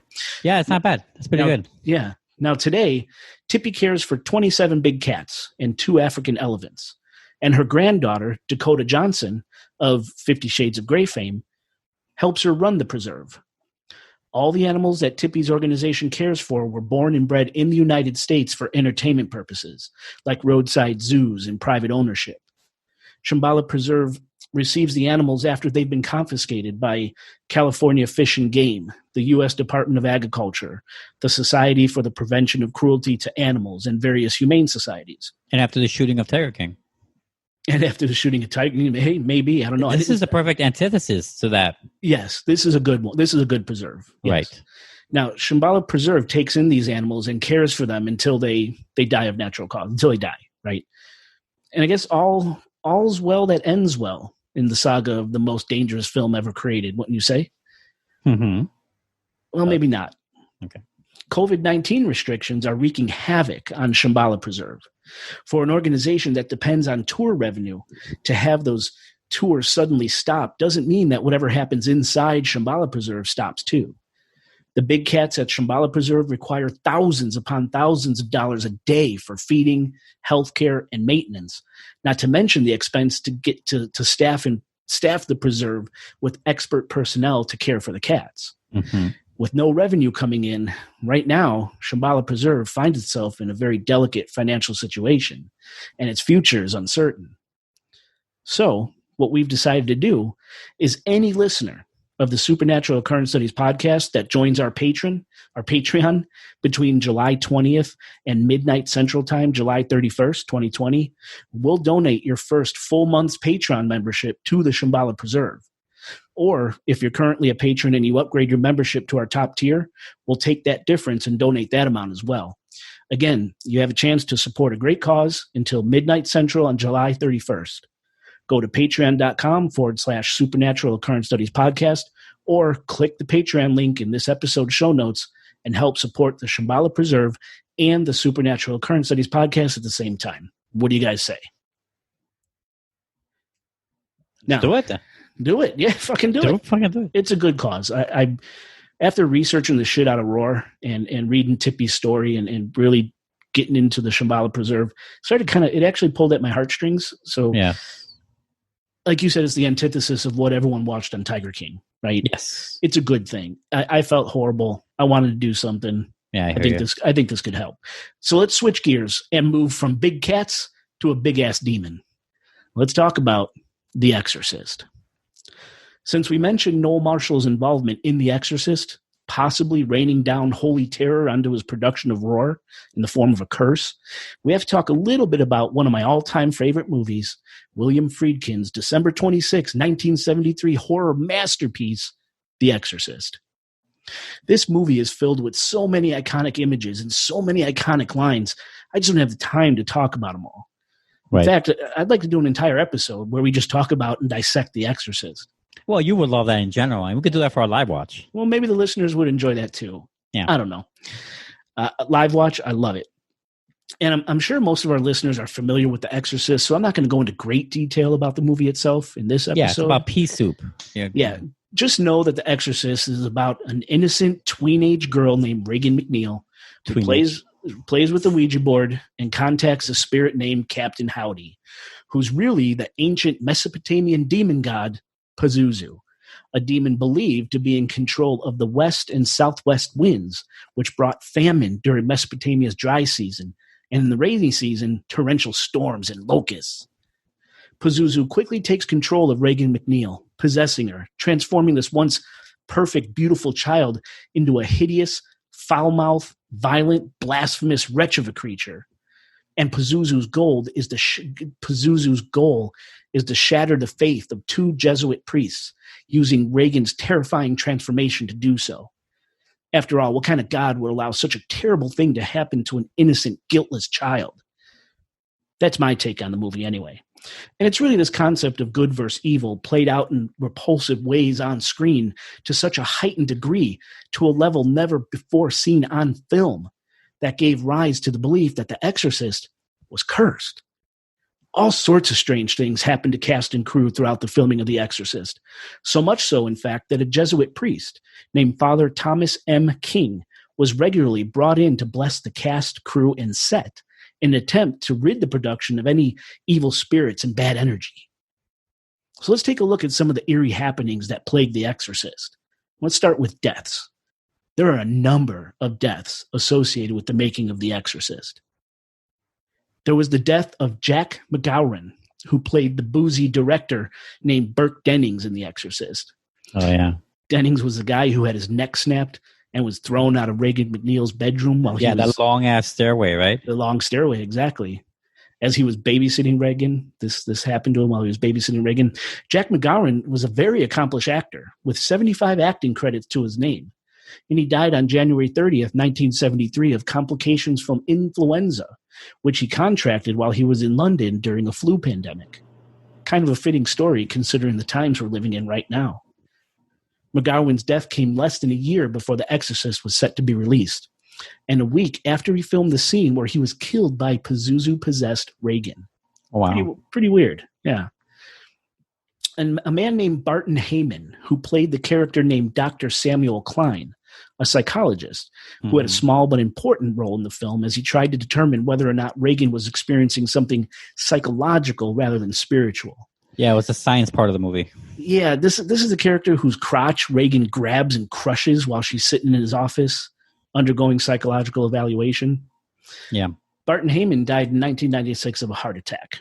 I'm not sure why his death is included in The Exorcist Curse, as it happened more than 20 years after the film's release, but he is considered part of the curse, so I included it. Moving on. And as a side note, for horror movies to be in the future to be made after The Exorcist came out, that became a kind of a little bit of a staple in horror movies. When something supernatural happens, the parents or the person goes through some scientific means to find out what the answers could be before they have the ultimate third act realization, or the second act realization that it's all real. It is supernatural. It's unexplainable. It's some monster. It's Freddy Krueger. It's whatever. For example, like Freddy Krueger, like Nightmare on Elm Street, they go to the doctor, right? They do the sleep thing. Yeah, they always have a science component where they try to solve it different ways. Like, why don't you just go to a doctor or something? Now you don't have to ask that because every movie will show you. And The Exorcist, I think, started that. Oh, cool! Nice little factoid there. I think so. I mean, don't quote me on it. I think so. The list of death, of course, continues. There's the death of Lee J. Cobb, who played the character of Lieutenant William Kinderman, a tireless cop who tries to get to the bottom of what exactly happened inside the walls of the MacNeil home and who exactly killed the character Burke Dennings. Lee Cobb died on February 11th, 1976, shortly after the film came out, right, of a heart attack. There's actress Vasiliki Milaros, I hope I'm saying that right, who played Father Damien Karras' elderly infirm mother. Remember? Dimmy from the movie. Yeah. Milarios died of natural causes on February 9th, 1973, less than a year before the film's release. Okay. This one's really weird. Mercedes Mccambridge, the woman who played the voice of possessed Regan and the one who spoke some of the most blasphemous lines in The Exorcist, had a son named John Markle, who in 1987 put on a wrinkly Halloween mask and murdered his wife and children, shot them to death, and then he killed himself.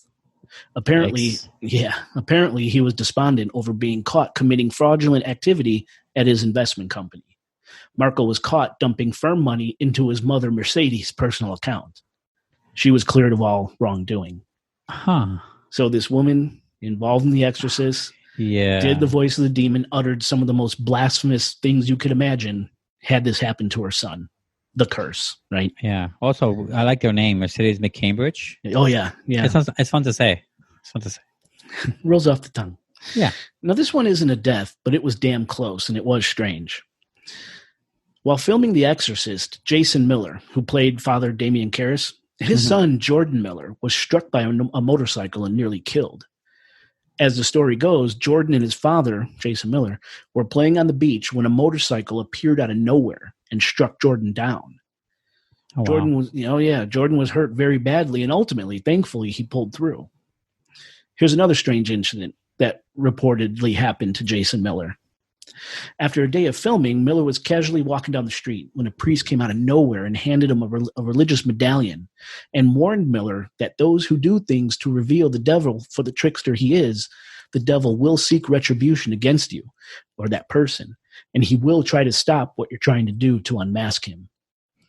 And since The Exorcist is based off a true story about the exorcism of a 14-year-old boy known only as Ronald Doe in St. Louis, Missouri in 1949, maybe all the strange happenings surrounding The Exorcist are the devil's way to try and prevent the film from coming out, from unmasking him, if you will. I don't know. And when Max von Sydow, the actor who played elderly priest Father Merrin, began filming his very first scenes, like on the very first day of shooting, his brother, Axel Ulrich von Sydow, died unexpectedly in Sweden. And sadly, Max von Sydow himself died on March 8, 2020. Yeah, I know. I was just sad. Yeah, I remember seeing that. He's done a lot of movies. Tons, yeah. Actress Ellen Burstyn, who played Reagan's mother, Chris, she was quoted as saying, and this is a quote, "There were some really strange goings-on during the making of the film. We were dealing with some real heavy material, and you don't fool around with that kind of material without it manifesting in some way. There were many deaths on the film. Linda Blair's grandfather died. The assistant cameraman's wife had a baby that died. The man who refrigerated the set died. The janitor who took care of the building was shot and killed. I think overall there were 9 deaths during the course of the film, which is an incredible amount. It was scary," end quote. Yeah, when you think of, that does happen in general, but one at best, because there's always like hundreds of people involved in the making of the movie. Yeah. Someone always gets the coffee, someone sets up the food, it's always so many people working in a movie. That has nothing to do necessarily with the creative aspects of the movie that we think of, but yeah, they exist for sure. And there's always almost like 1, but 9, yeah, that's more than coincidence almost. Yeah. You think there's a curse? Well, it kind of feels like that episode we did on the show and during our first year where we did we played with the Ouija board. Yes. Like, me sitting at, you and I sat out from that reading. Yes. It's almost like we're opting out from working on The Exorcist. It's like, that's how it felt to me. It could have been cursed. I don't play with that shit. Yeah, me neither. For good reason. And they were. Whether or not they believed it, whether or not they did it intentionally or inadvertently, gave themselves like a whammy, like they fell into a cosmic jackpot of some devilry. I don't know. Yeah. But, it's almost like you manifest your own kind of destiny or mishaps. Like if you believe in this, this is a huge fucking movie, movie. Yes. Especially more so in the decade it came out, more so than today. I mean, because people's beliefs were more cemented and more akin to the New and Old Testament and whatnot than today. At least it feels like that's true. And it's like a giant thing. Like if you believe it and you're making a movie about it, how do you not manifest it? Right. Right. Maybe it could be a thing. But who knows, right? Freaky stuff. Mm-hmm. Now, besides the deaths associated with The Exorcist, there was a fire that utterly destroyed the film's New York set, which was made to look like the inside of the McNeil's Georgetown, Washington home. The fire was blamed on faulty electric, and the resulting damage set the production back 6 weeks. The strange thing was, even though nearly the entire set was destroyed and had to be rebuilt from scratch, the only thing that didn't need to be rebuilt was Reagan's bedroom, as it was totally untouched by the fire. Wow. And of course, this is the room where most of the film takes place. All the demonic stuff, the brutal scenes, murder, and of course, the exorcism. It's kind of strange. It's the only room to not be touched by fire, you know? Definitely, yeah. And finally, for now, on the day The Exorcist premiere in Rome, in a theater located between two churches, there was a huge lightning storm raging at the same time. According to the story, while the film was playing, a bolt of lightning struck a 400-year-old cross that sat atop one of the churches, causing the cross to come crashing down in the middle of the piazza or the town square. If that isn't a sign, I don't know what is. That's crazy. So, that is nuts. The Exorcist. I love it, but we got to move on. Earlier, we talked about this in Antrum, and we talked about it in Roar. Or at least I mentioned it, a very taboo word, almost in passing. Maybe you didn't even pick it up. Snuff. I'm not sure if you caught it, but I thought since we mentioned it, I should talk about it for a bit. Mm-hmm. Because if snuff films are real, they're definitely films that kill. So a little bit of history. The word snuff originated in London in 1874. As a slang word used among the lower orders of London, the dregs, and it meant to die from disease or accident. Snuff was also used to describe the part of a candle wick that had already been burnt. And if it was snuff used... out. What? Like snuff out. Right. Snuff yeah, exactly. Out the candle. Right. If it's used as a verb, snuff is the act of cutting off that burnt part of the candle wick. And by extension, snuff means to kill or extinguish. Like you said, snuff somebody out, right? I murdered him. I killed him. It's no wonder the word snuff, used for hundreds of years to mean dying from disease or accident or to extinguish or kill something, is today used to describe the absolute worst, most deplorable movie genre one could set their eyes upon, the snuff film.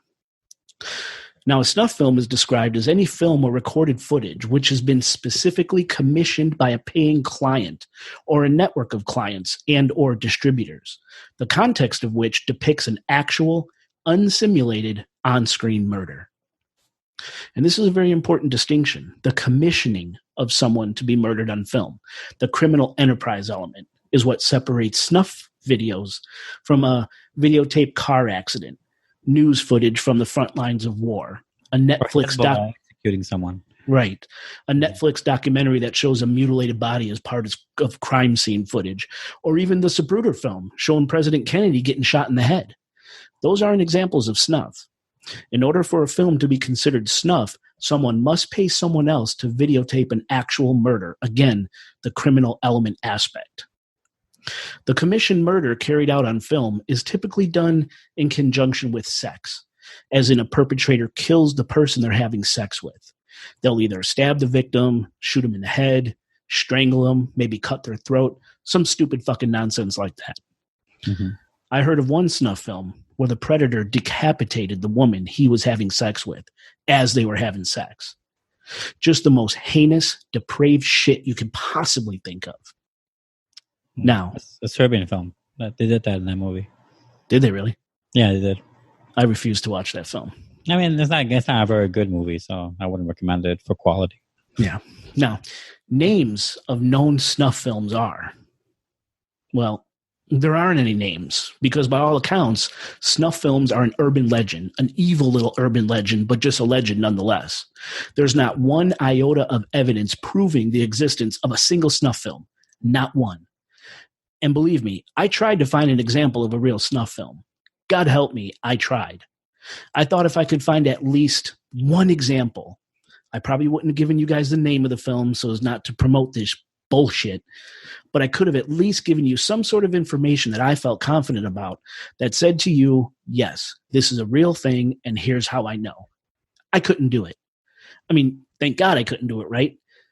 For decades, local police, news agencies, even the FBI and the CIA have all searched for proof of snuff films existing, to absolutely no avail. Even right now, when the sick trend seems to be videotaping and sharing online horrible acts of violence and murder, if those acts weren't commissioned by another party, they're technically not snuff. They could be called gore porn or atrocity films, and they're totally fucked up. And don't get me wrong, they're fucked up, but they're not snuff. A perfect, timely example is a video called One Lunatic, One Ice Pick. And if you've seen the Netflix docuseries called Don't Fuck with Cats, you know exactly what I'm talking about. One Lunatic, One Ice Pick is the name of a video uploaded by a real sick fuck named Luca Magnotta, which shows in horrifying detail Magnotta murdering an international student from Wuhan, China, named Jun Lin, with an ice pick and a kitchen knife, before dismembering him, feeding parts of Jun Lin to a dog, then throwing in a little necrophilia for flavor. Magnotta uploaded this video to a website called bestgore.com in May 2012, and tons of people saw it. But Magnotta filmed Jun Lin's murder on his own accord. No one paid him to do it, and he didn't sell the film to a network of criminals interested in that sort of shit. So technically, One Lunatic, One Ice Pick, as horrible as it is, isn't a snuff film. Now, over the years, there have been reports of actual snuff films being confiscated overseas. In only one case that I've researched do I take somewhat seriously. According to a September 2000 article from the British newspaper The Guardian, 3,000 videos were confiscated by Italian police in 1998, which, according to the Guardian news story, showed the systematic assault, torture, and murder of approximately 100 boys between the ages of 9 and 15. The videos belong to a Russian monster named Dmitry Kuznetsov. Dmitry Kuznetsov, and were confiscated as they were in transit across Europe, supposedly heading to a network of pedophiles in England who were paying money to watch Kuznetsov's snuff films. When authorities raided Kuznetsov's shitty flat in Moscow, where the films were being made, they found a list of clients purchasing the films, hailing from Italy, Germany, yes, America, and Britain as well. Kuznetsov was arrested, as were a number of his accomplices. Information is incredibly limited about what happened to this piece of shit once he was arrested, but apparently Kuznetsov was released from prison in 2005 due to quote-unquote overcrowding. And according to articles I've read, he was never actually charged with murder, which, if the snuff aspect to this horrible case is true, he surely would have been, which leads a lot of people to believe that the case was sensationalized by the media and that the murder on film portion of this case was untrue, and therefore the films were not snuff. And mind you, most information out there about this Russian fuck stems from the year 2000 Guardian article I mentioned earlier. And the Guardian article was never updated once it broke, which could possibly mean the editors did not want to admit that the story was sensationalized from the get-go before more information was available, as a retraction in this sort of case, would prove to be very embarrassing. Now look, I'm not trying to downplay the severity of this shit. It's still unspeakably horrible, and anyone involved in harming children should be dragged into the street and shot. I'm just trying to show that snuff, even in this case, is still very elusive. Now here's a few more examples of the tenuous nature of the snuff film. There was a legendary pornographer named Al Goldstein, publisher of Screw magazine, which was responsible for pushing hardcore pornography into the cultural mainstream. Goldstein, who's now deceased, offered a $1 million reward to anyone who could produce irrefutable proof of an actual snuff film. The reward was never claimed. Linda Lovelace, the former Deep Throat superstar porn actress. That's right, yeah. That was my first porn that I ever saw, was Deep Throat. Really? Wow, you went classic, huh? It was, yeah. Well, no, wait, that's not classic. You were like 20 years old when that movie came out? Yeah. We were in grammar school at Minister Sal's house, actually. He showed it to me. Anyway, Linda Lovelace, the former Deep Throat superstar porn actress that became an outspoken anti-porn activist, testified before the U.S. Attorney General that she had seen footage from multiple snuff films, which she claimed were the final destination for adult performers deemed no longer useful.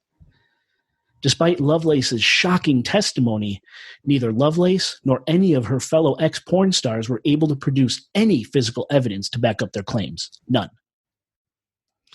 There are rumors that David Berkowitz, the son of Sam Killer, either videotaped himself or had someone videotape the May 1977 shooting murders of Robert Violante and Stacy Muskowitz for the purpose of distributing the videos within the Church of Satan, specifically to a Satanist known only as, are you ready for this? Mr. Big, a.k.a. the Grand Chingon, a.k.a. the Head Devil. Longtime listeners of the show should recognize that guy, right? Or it could be Carrie's boyfriend from Sex and the City. Absolutely. That's right. No evidence has ever been produced that a Berkowitz snuff film actually exists. And finally, author Ed Sanders, in his book called The Family, The Story of Charles Manson's Dune Buggy Attack Battalion, coolest name for a book ever, kind of, yeah, claims that the infamous Tate LaBianca murders of 1969 were filmed and were to be distributed to unknown clients. Now, it's important to note that no videos have ever surfaced from the Tate LaBianca murders, and the unknown clients have never been named. So for these reasons, most experts believe Sanders' claims are fabricated. But if it is true, and video of the Tate LaBianca murders did exist or still do exist, and they were distributed to a network of clients, then the Manson family murders would be the very first snuff film to date. Boom. Okay, so that earlier one you mentioned, I forgot. I didn't want to interrupt you. The first one that you said, the possible one, I forgot the names of them. I should write them down. You mean Berkowitz? No, before that. Lovelace? Fuck, no, before that too. Anyway, I'm trying to think. What do you think are the chances of snuff films being out there? Oh God, dude, I got one more section to go through. That's a long conversation, man. No, not a long conversation. What do you think? Do you think do you feel like it's definitely for sure they're out there? Just I'll never get to them, or with police, CIA, FBI. Well, see, that goes down a whole nother road too. Because can you trust them? Some say some say the CIA or the FBI they're involved in this shit. Mm-hmm. So listen, today you don't need snuff film. You don't need it anymore. You could pay me $1 million, and if I have the right production crew, I could deliver you 10 people getting killed right now, and have it be completely false. But it looks like it's dead true. Right. They're not need. It's not needed anymore. People do not have to be put into harm's way legally. Right, to produce something that looks authentic. Back then, yes and no, but also Jay, it's hard still to replicate that. Dude, when did Cannibal Holocaust come out? 60 something, 63, 64? No, that early? I think so. Might be wrong. I might be wrong. Okay, let's say the 70s. Okay, that Daddario guy was brought to court. They were going to put his ass in jail. Because everyone thought... wow, I was way off. 1980. Was it 1980. Deodato was going to go to jail because people thought he really killed those people on film, those islanders, whatever, on film, that it was a snuff film. He had to go to court and produce people that were killed in the film, show his techniques in order to get off going to jail. That was in 80. Mm-hmm. What we have today... it's not needed anymore. It could be as lifelike as you and I talking right now. Say what you want, Jay, but I'm telling you that it's still very hard to authentically make something as if it was happening to you in front of it. And if you saw something on the street, it is still very difficult to copy that to the point where if you know the difference, Jay, let's say you were a veteran of some war, you saw some shit, right? Horrible shit. I'm not saying you did it, but whatever. You say you saw some horrible things. You saw real IEDs, whatever you want to say. And you see a movie portraying those things. You will never think, no matter how much to the reality they try to make it, no matter how much Saving Private Ryan you can watch, how real is that compared to the real reality of it? I don't know, man. We might have to agree to disagree on this one. I think with today's technology, you can make it to where even an expert couldn't tell the difference. I really do. Probably. But also, here's another flavor, though, is that for people who seek this out, that's not what they're looking for. They want to know if someone actually died. Hence the commissioning, right? Now you have this personal involvement with the film. Right. creator. I'm saying, but that will be today, though. When you talk about the 70s or 80s, 90s even, you can't fake that still. 90s. Yeah. Okay. 2000, I mean, okay. I don't know if they're real. Okay. I don't know. I'm not even copying to some sort of like massive conspiracy where if the FBI, CIA, local police, county sheriffs, whatever, is like behind keeping it secret. I'm not even saying it's not nefarious. I could see some local places, or maybe not local, maybe some lower tier FBI office keeping it from view or keeping that kind of knowledge away from view to dissent from like bigger copycats, to dissent from people panicking, to dissent from journalistic exposing of it. I can see that kind of thing being squashed down in the media 100% for quote unquote good reasons, as opposed to like some nefarious shady shit because their boss told them to. Like I can see both ways on that. We've seen, and I've seen independently of my own when you see documentaries or articles in general about some local guy, some chief of police dude keeping something away to save the town's reputation, to save the town's life, to save children in the future, to not tell people things. That's the problem, is that they're keeping secrets to quote unquote save their community. So in other words, you think this is real? I do. You do? Okay. Yeah, the jury's out for me after doing tons of research on this. With all of humanity's insanity, all of our angles of everything, nothing new under the sun, you think no one's done this? No way. No way. No way. Yeah, when you put it that way, maybe. Well, I just think based on that alone, it's like I don't want to believe. It's like the alien thing. Like with all the universe, you kidding me? There's no aliens at all. All of us were the one miracle, and that's insane. Right? Like, I feel like you could take that to the same human extremism at the same level. Yeah, I don't know. I just think it would have come to light unless they are suppressing it. I don't want to believe it's real. How about that? I'm not saying it's happening even today. I'm just saying I think sometime in history, some organization has done this, has tried a few times, but they have like 5 videos total. I don't know. Some ritualistic component to it. If people pay dues to that cult, is that commissioning one? Does that count? I don't know. Maybe there's like a little gray area there to your definition of snuff film, but pretty close. Yeah. Of season 1 of True Detective. I know it's a show, but that has a similar flavor to this. If you guys want to look out there for a good movie, don't look at 8mm, the Joel Schumacher, Nicolas Cage starring movie. It's okay. But a really good one is a movie from Spain called Thesis. Which is a localized thing. It's about this girl in Spain who does her thesis on film, or gore in film, like violence in film. And she does her thesis in this, and along the way, she discovers that there's an underground, like, group of people in the campus, in her college campus, university, whatever, that that makes snuff film or commissions them for other people within the same group of people that know each other to go to the library under a secret compartment, find these tapes, and watch people getting killed on screen. And the whole movie is about finding that conspiracy out, but it's all localized. See, it's all within the higher ups of this one college, as opposed to like, some crazy organization, by all these politicians and all. It's not about that. It's more localized, right? And you can think of it. I'm not saying that this movie is based on anything real. I'm saying that it could be.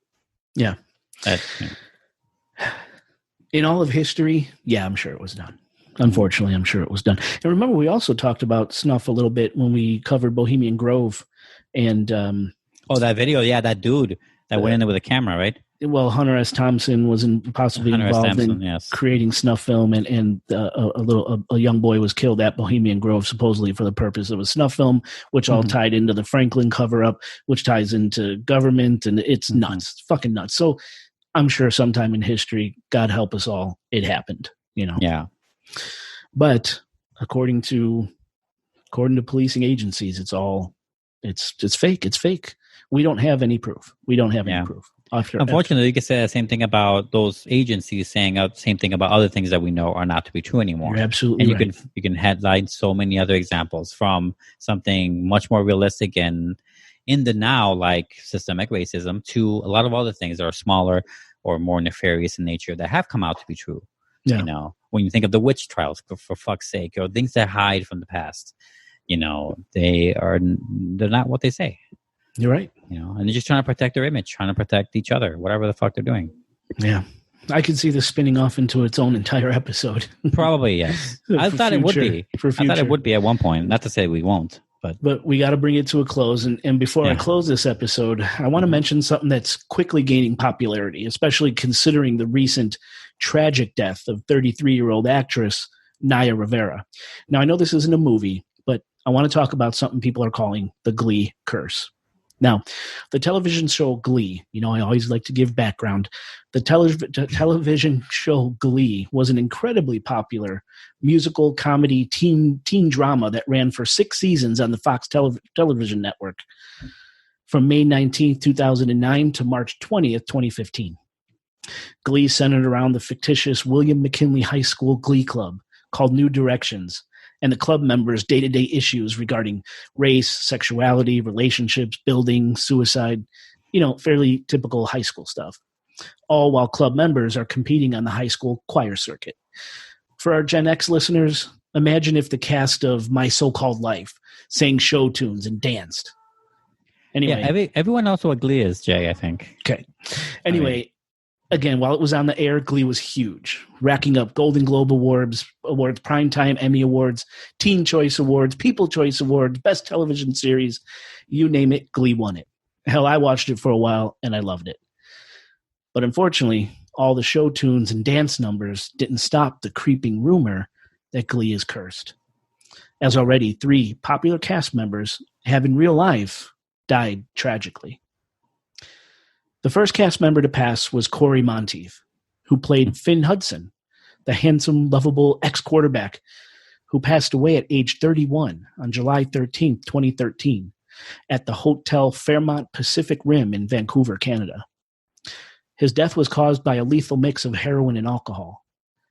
Monteith died while Glee was still in full swing, but his character's death was never explained on the show for viewers, even though it was widely reported that Monteith had battled drugs and alcohol pretty much all of his adult life. It's a real sad story. Yeah. I know that part. Now, the next cast member of Glee to pass was Mark Salling, who played Noah Puck Puckerman, Finn Hudson's best friend and teammate, who's also kind of a bully. Puck's the one who always had a mohawk and threw slushies in people's faces. I vaguely remember that. Yeah. Anyway, Mark Salling died at the age of 35. On January 30th, 2018, in Tahunga, California, mere weeks before he was to be sent to prison. His death was ruled a suicide, as police found Salling hanging from a tree near a riverbed of the Los Angeles River in a remote area of Big Tahunga Canyon, just a few miles from his home in the Sunland neighborhood of Los Angeles. And why would this successful, some would say dashing young man decide to kill himself? And why was he headed to prison? Well, you see, Mark Salling had a little problem. Well, no, actually a huge, monstrous, disgusting problem. Child porn. Oh.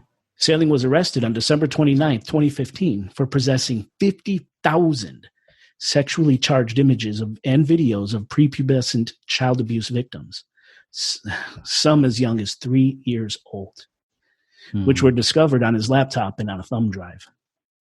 In October 2017, Salling struck a plea deal and pled guilty to a single count of possession of child pornography involving a prepubescent minor and was expected to serve between 4 and 7 years in prison. That's it. After which he would have to register as a sex offender, enter a treatment program, as well as pay $50,000 in restitution to each victim. I'm not sure how the restitution would have been figured out, but that's what was in the court documents. It's likely his very public fall from grace for the most taboo of crimes and his impending prison sentence is what led Salling to commit suicide.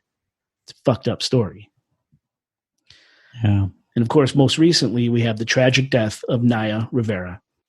Rivera played Santana Diabla Lopez, a popular cheerleader at William McKinley High, who struggles with her sexuality and who also joins the Glee Club as a spy for the cheerleader coach, Sue Sylvester, played by Jane Lynch.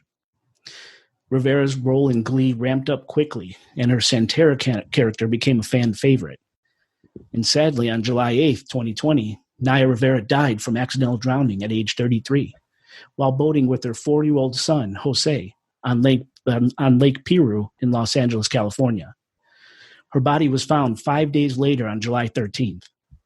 Authorities were notified of Rivera's disappearance when a pontoon boat she rented was discovered floating in Lake Piru with her son on board, but no Rivera.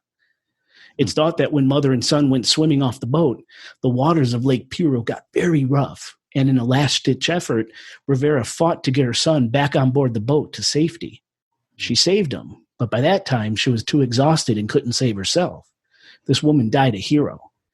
Her son later told police that he looked back and saw his mother disappear under the water. It's so sad, man. That is sad, yeah. Now, strangely, the discovery of Naya Rivera's body on July 13th coincides with Cory Monteith's death on the same day 7 years prior. What a heartbreaking story. And those are my cursed films and one TV show. Yeah, and if you're like still juicing for a little more, not to say, I mean, this is like a strangely contradicting subject because it's very morbid, fucked up, but also it's about entertainment because we're talking about movies and these actors and entertainers of all sorts. Especially that first one you mentioned with John Candy and all that. Comedians, right? A bunch of comedians dying, right? Atuk, yeah. I never think that it's a horrible thing, or never associate those two things together. But if you want another famous one would be like the Twilight Zone. Twilight Zone movie, not the show. There was a movie they made in the, was it 80s or 70s? 80s, I think. With a bunch of directors. One of the directors of Gremlins, the director of, Steven Spielberg was one of them for sure. I'm trying to think of the one who did that like one. Zemeckis, Steven Spielberg. It was the dude who did An American Werewolf in Paris. What's his name? He also did Blues Brothers. Same director. Anyway, I forgot his name. It's off the top of my head. Whatever. That was a horrible film thing. There was this whole episode. It's like vignettes. It's like short films, right? In one movie, right? And one of them involves like this helicopter crash and like in a Vietnam flashback scene. And in it, with the complications of the filmmaking in general, because it was like a very hard-nosed, like a lot of like demanding film set from what I hear from the stories, because I read up on it and I saw a documentary on it a long time ago though. And anyway, it led to this boy and the protagonist of this short story actually dying in this fiery crash of this helicopter on set. Oh, I saw it. Yeah. I saw it. Yeah. Those helicopter blades come down on a man and two children. It's so shocking to see. Yeah. And that's, not to be technical about snuff or anything, but just to say that is something else, not unlike the roar portion of our episode today. And there's others too. They're all over the place.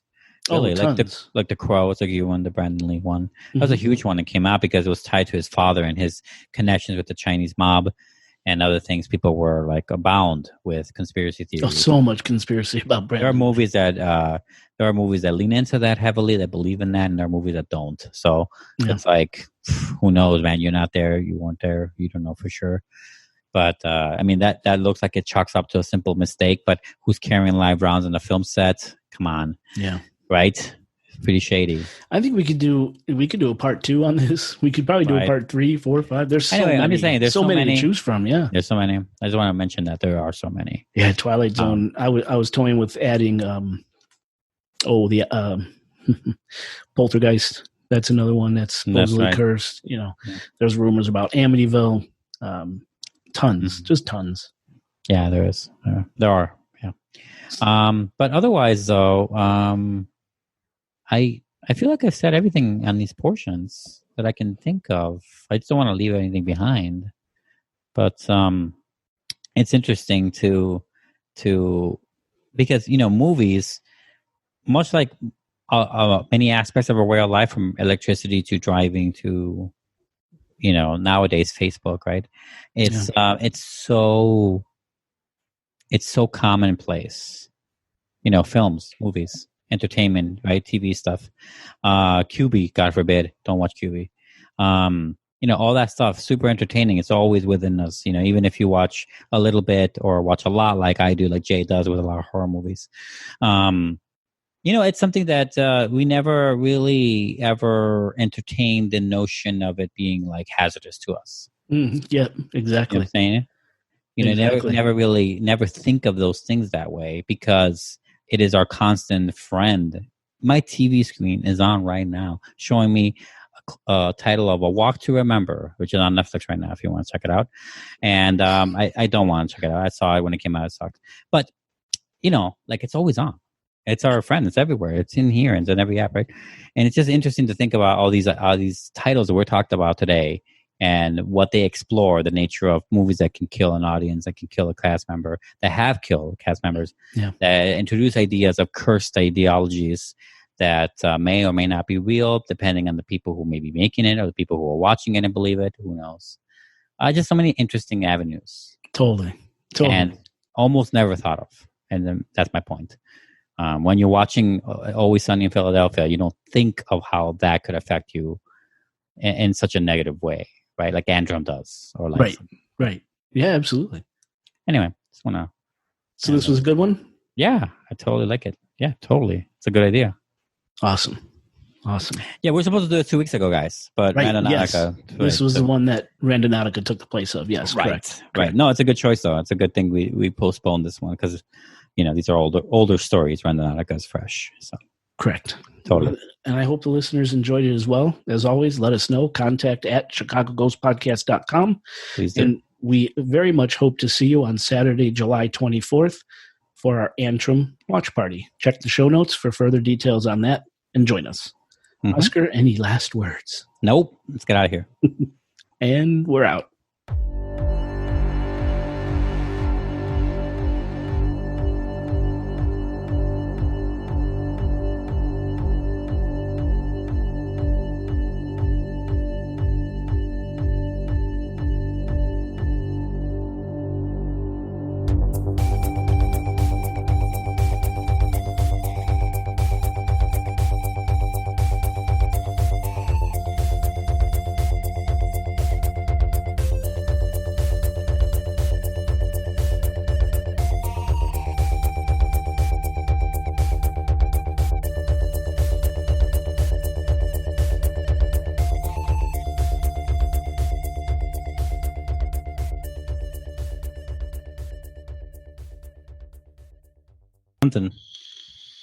I'm glad that was fixed. I'm glad.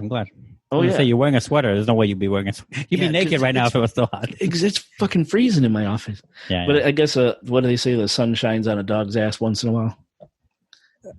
Why would they say that? Who says that? That's what they're saying. Where did that start? When you have this stroke of good luck, they say. You think someone saw like some dog? No, wait. Let me see if I can find the origins of the story. Some dog swallowed a diamond. Right? Like a big fucking carat diamond, ate it or something. And then as it was shitting out, it hit the light, right? Like the sunlight hit it and it made it look like sunshine was coming out of the dog's ass. Someone saw it and thought it was a stroke of genius luck. And I literally think that is exactly. I literally think that's what happened. That is how it came about. There's no way. That's how that saying came about. Right. That's how that saying started. I think we solved another one.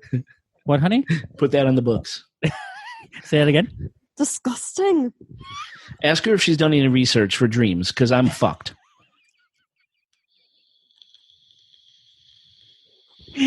Jay's asking if you've done any research for dreams, because otherwise he's fucked. Yes. My girl. There we go. That's what I want. See? Sun shining on a dog ass, Oscar. That's me. Don't. She gave a tempestuous yes. That was not a solid yes. That wasn't a yes with confidence, Jay. I mean... Oh, I can't wait to see you guys again. This shit sucks. What? It sucks so bad. Ask him yourself, honey. How about this? I'll give you the headset and the mic. I want to see this conversation happen. Wait. Okay. Hello. Hi, Lexamillion. Lexamillion. I like that. That's cool. That just came off the top of my head. I like that. Wait, I got one word for you. One word for you. Are you ready for this? Wayfair.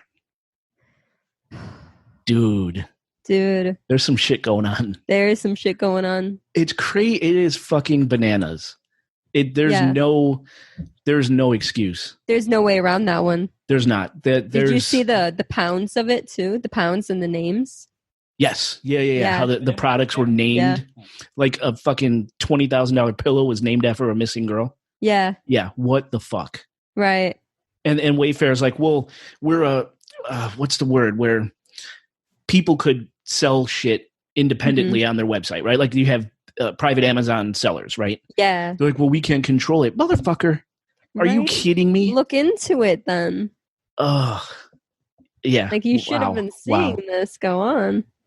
And then were you the one who got me on red shoes? The red shoes? Oh no, that's cannibalism though. But was that from you? It might have been. I don't think so though. I don't think I brought that one up. Okay. Yeah. What the hell? Because I thought it came from one of the links you sent me. Yo, it might have. Yeah. I sent you quite a few links. Craziness. Yeah. So what did you want to say? Just to clarify, what exactly on the dreams did you want me to research? The different dream meanings. Yes, that is. I mean, I need the flying and the remember the hair. I wrote it down somewhere. I don't have it next, but me and Oscar kind of ticked off like the 10 most popular dreams. Oscar, you need to chill out. What it was supposed to be. Yeah, because I want to talk about like what dreams are, what they're supposed to mean, right? Why we dream. There we go. Why we dream, why we can't remember dreams. What do dreams do for the human body? It's supposed to be like a release or something like that. Yeah. And then we talk about like the 7 or 10 most common dreams and what they mean. And then we talk about dreams we've had. Okay. And Oscar and I were supposed to write down your dreams. Yeah, right. Yes. I have them all right here. Wait. Because they're so traumatic. Stream of consciousness. Stream of consciousness. You can just come up with it. It's up here. Stream of consciousness. Yes. Yeah, we got to get that done. It's due this month. Oh my God. Okay. But yeah, that's all. What month are we in? I haven't had Starbucks in a minute. Maybe tomorrow. Starbucks is so good. I'm only down to like 1.5 coffees a day though, compared to like the 4 I was drinking. Holy shit. Yeah. Dude, I would have a heart attack. Yeah, right. Yeah. Yeah, that's in it. Oh, go ahead. I'm sorry. I would just have so much anxiety from constantly having so much coffee. Yeah, absolutely. Yeah. I wonder how many people like kicked heroin in meth because they couldn't go out because of quarantine. Right. I don't know. Anywho. All right, I have a 30-page script to get through. Jesus Christ. I know. I have a problem. That's why I didn't get to the dreams, because I've been so focused on this one. 30 pages? Yeah. Wait, what's it about? It's about the movies, right? Yeah, movies that kill. Yeah. So we talk about... so scary. We talk about a movie called Atuk that killed all the famous comedians. We talk about The Exorcist. We talk about Antrum. We talk about Roar. We talk about Snuff Films. Yeah. We talk about... I saw a Snuff film before. No. Yeah, in the dark web. Dude, those shit ain't real, man. Yeah, they are. Yeah, it was a bunch of like Arab people chopping off some dude's head, and he was all tied down and shit. It's like a homemade movie. That's not a snuff film. Oh. It's not. So the definition of a snuff film is it's a movie commissioned by somebody else. Oh. There's a criminal element behind the film. So like The Crow. Say it again. Like The Crow.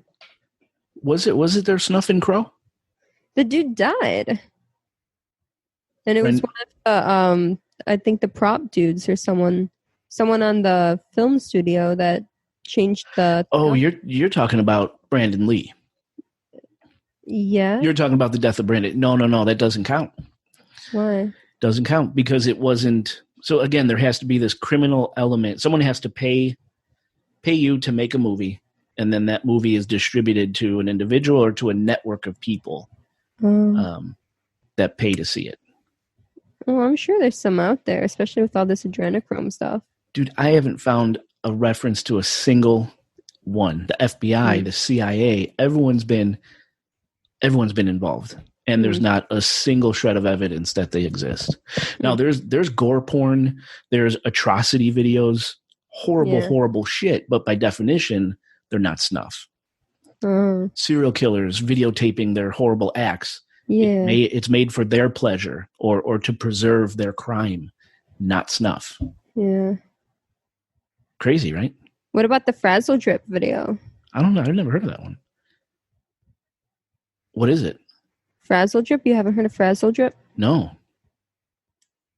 I didn't come across that one. Why is everything silent? You really haven't heard of Frazzle Drip? No. With all the Pizzagate and everything else? No, I haven't heard. Frazzle Drip was a file saved on that dude's, whoever's laptop was leaked. I keep forgetting his name. Podesta? Was it Epstein? No. But that's where they found the emails too, I think. John Podesta. Yeah, it was in someone's folder under like that under the whole file of like blackmail and stuff. Yeah. Inside the folder was another folder called Frazzle Drip. It was the name of the video. And it's basically a video that of Hillary Clinton and someone else, someone connected with Podesta or someone tearing off a girl's face and then wearing it as a mask. And then basically the celebrities have sweaters of it and other people. And it was shown all around, like everyone with the adrenochrome. That's the red face. Mask. That's the red face. It's all based on that one video. I didn't know the video's name. It's like this whole community. Yeah, it's called Frazzle Drip. Oh, yeah. But that was the title of it. So that Hillary Clinton thing's, that's been around for a while. It's been around for a hot minute. Wouldn't that be a snuff film though? Because it was made for everyone else's entertainment too. It could be. Like everyone in that like cult area. But or whatever you call that community. Or... So I think your answer would be yes, but no one's ever proven if that video is real or not. That's the problem. Right. So that's part of the problem too, right? We have such great technology nowadays, as far as special effects. Right. Why even make a snuff film anymore? You could make it look as real as you sit next to Oscar right now. Yeah. You know? So therefore it doesn't really exist. You know what I mean? Yeah. It's crazy. It's crazy. Why are you pointing at me, Oscar? But Frazzle Drip. Okay, I didn't realize that was the name. Oh. Yeah, it's called Frazzle Drip. Yeah, I think it's Hillary Clinton and her aide. What the fuck was her name? We talked. Oh, Abedin. Yeah, that's it. Abedin. Yeah. There's those two. Yeah, how fucked up is that? That's so fucked up. But, all right, we should get cracking. It was good talking to you. It was good talking to you, too. All right, Oski. Bye, Lexi. Bye. Take it out. You could take it out. No, because you always complain how I take it out. Do it. Yeah, you see, you suck at it. Slut. Are you going to chill out here or are you going to... Disgusting. Disgusting laddie. I love how she says that. Disgusting laddie. I just love it. I thought it was Egret from... Yeah, she sounds like Egret. Yeah, she sounds like Egret. That's right. Tell her to say you know nothing, Jon Snow. Hey, say you know nothing, Jon Snow in that accent. Wait, what? You know nothing, Jon Snow. I don't think I could say that much.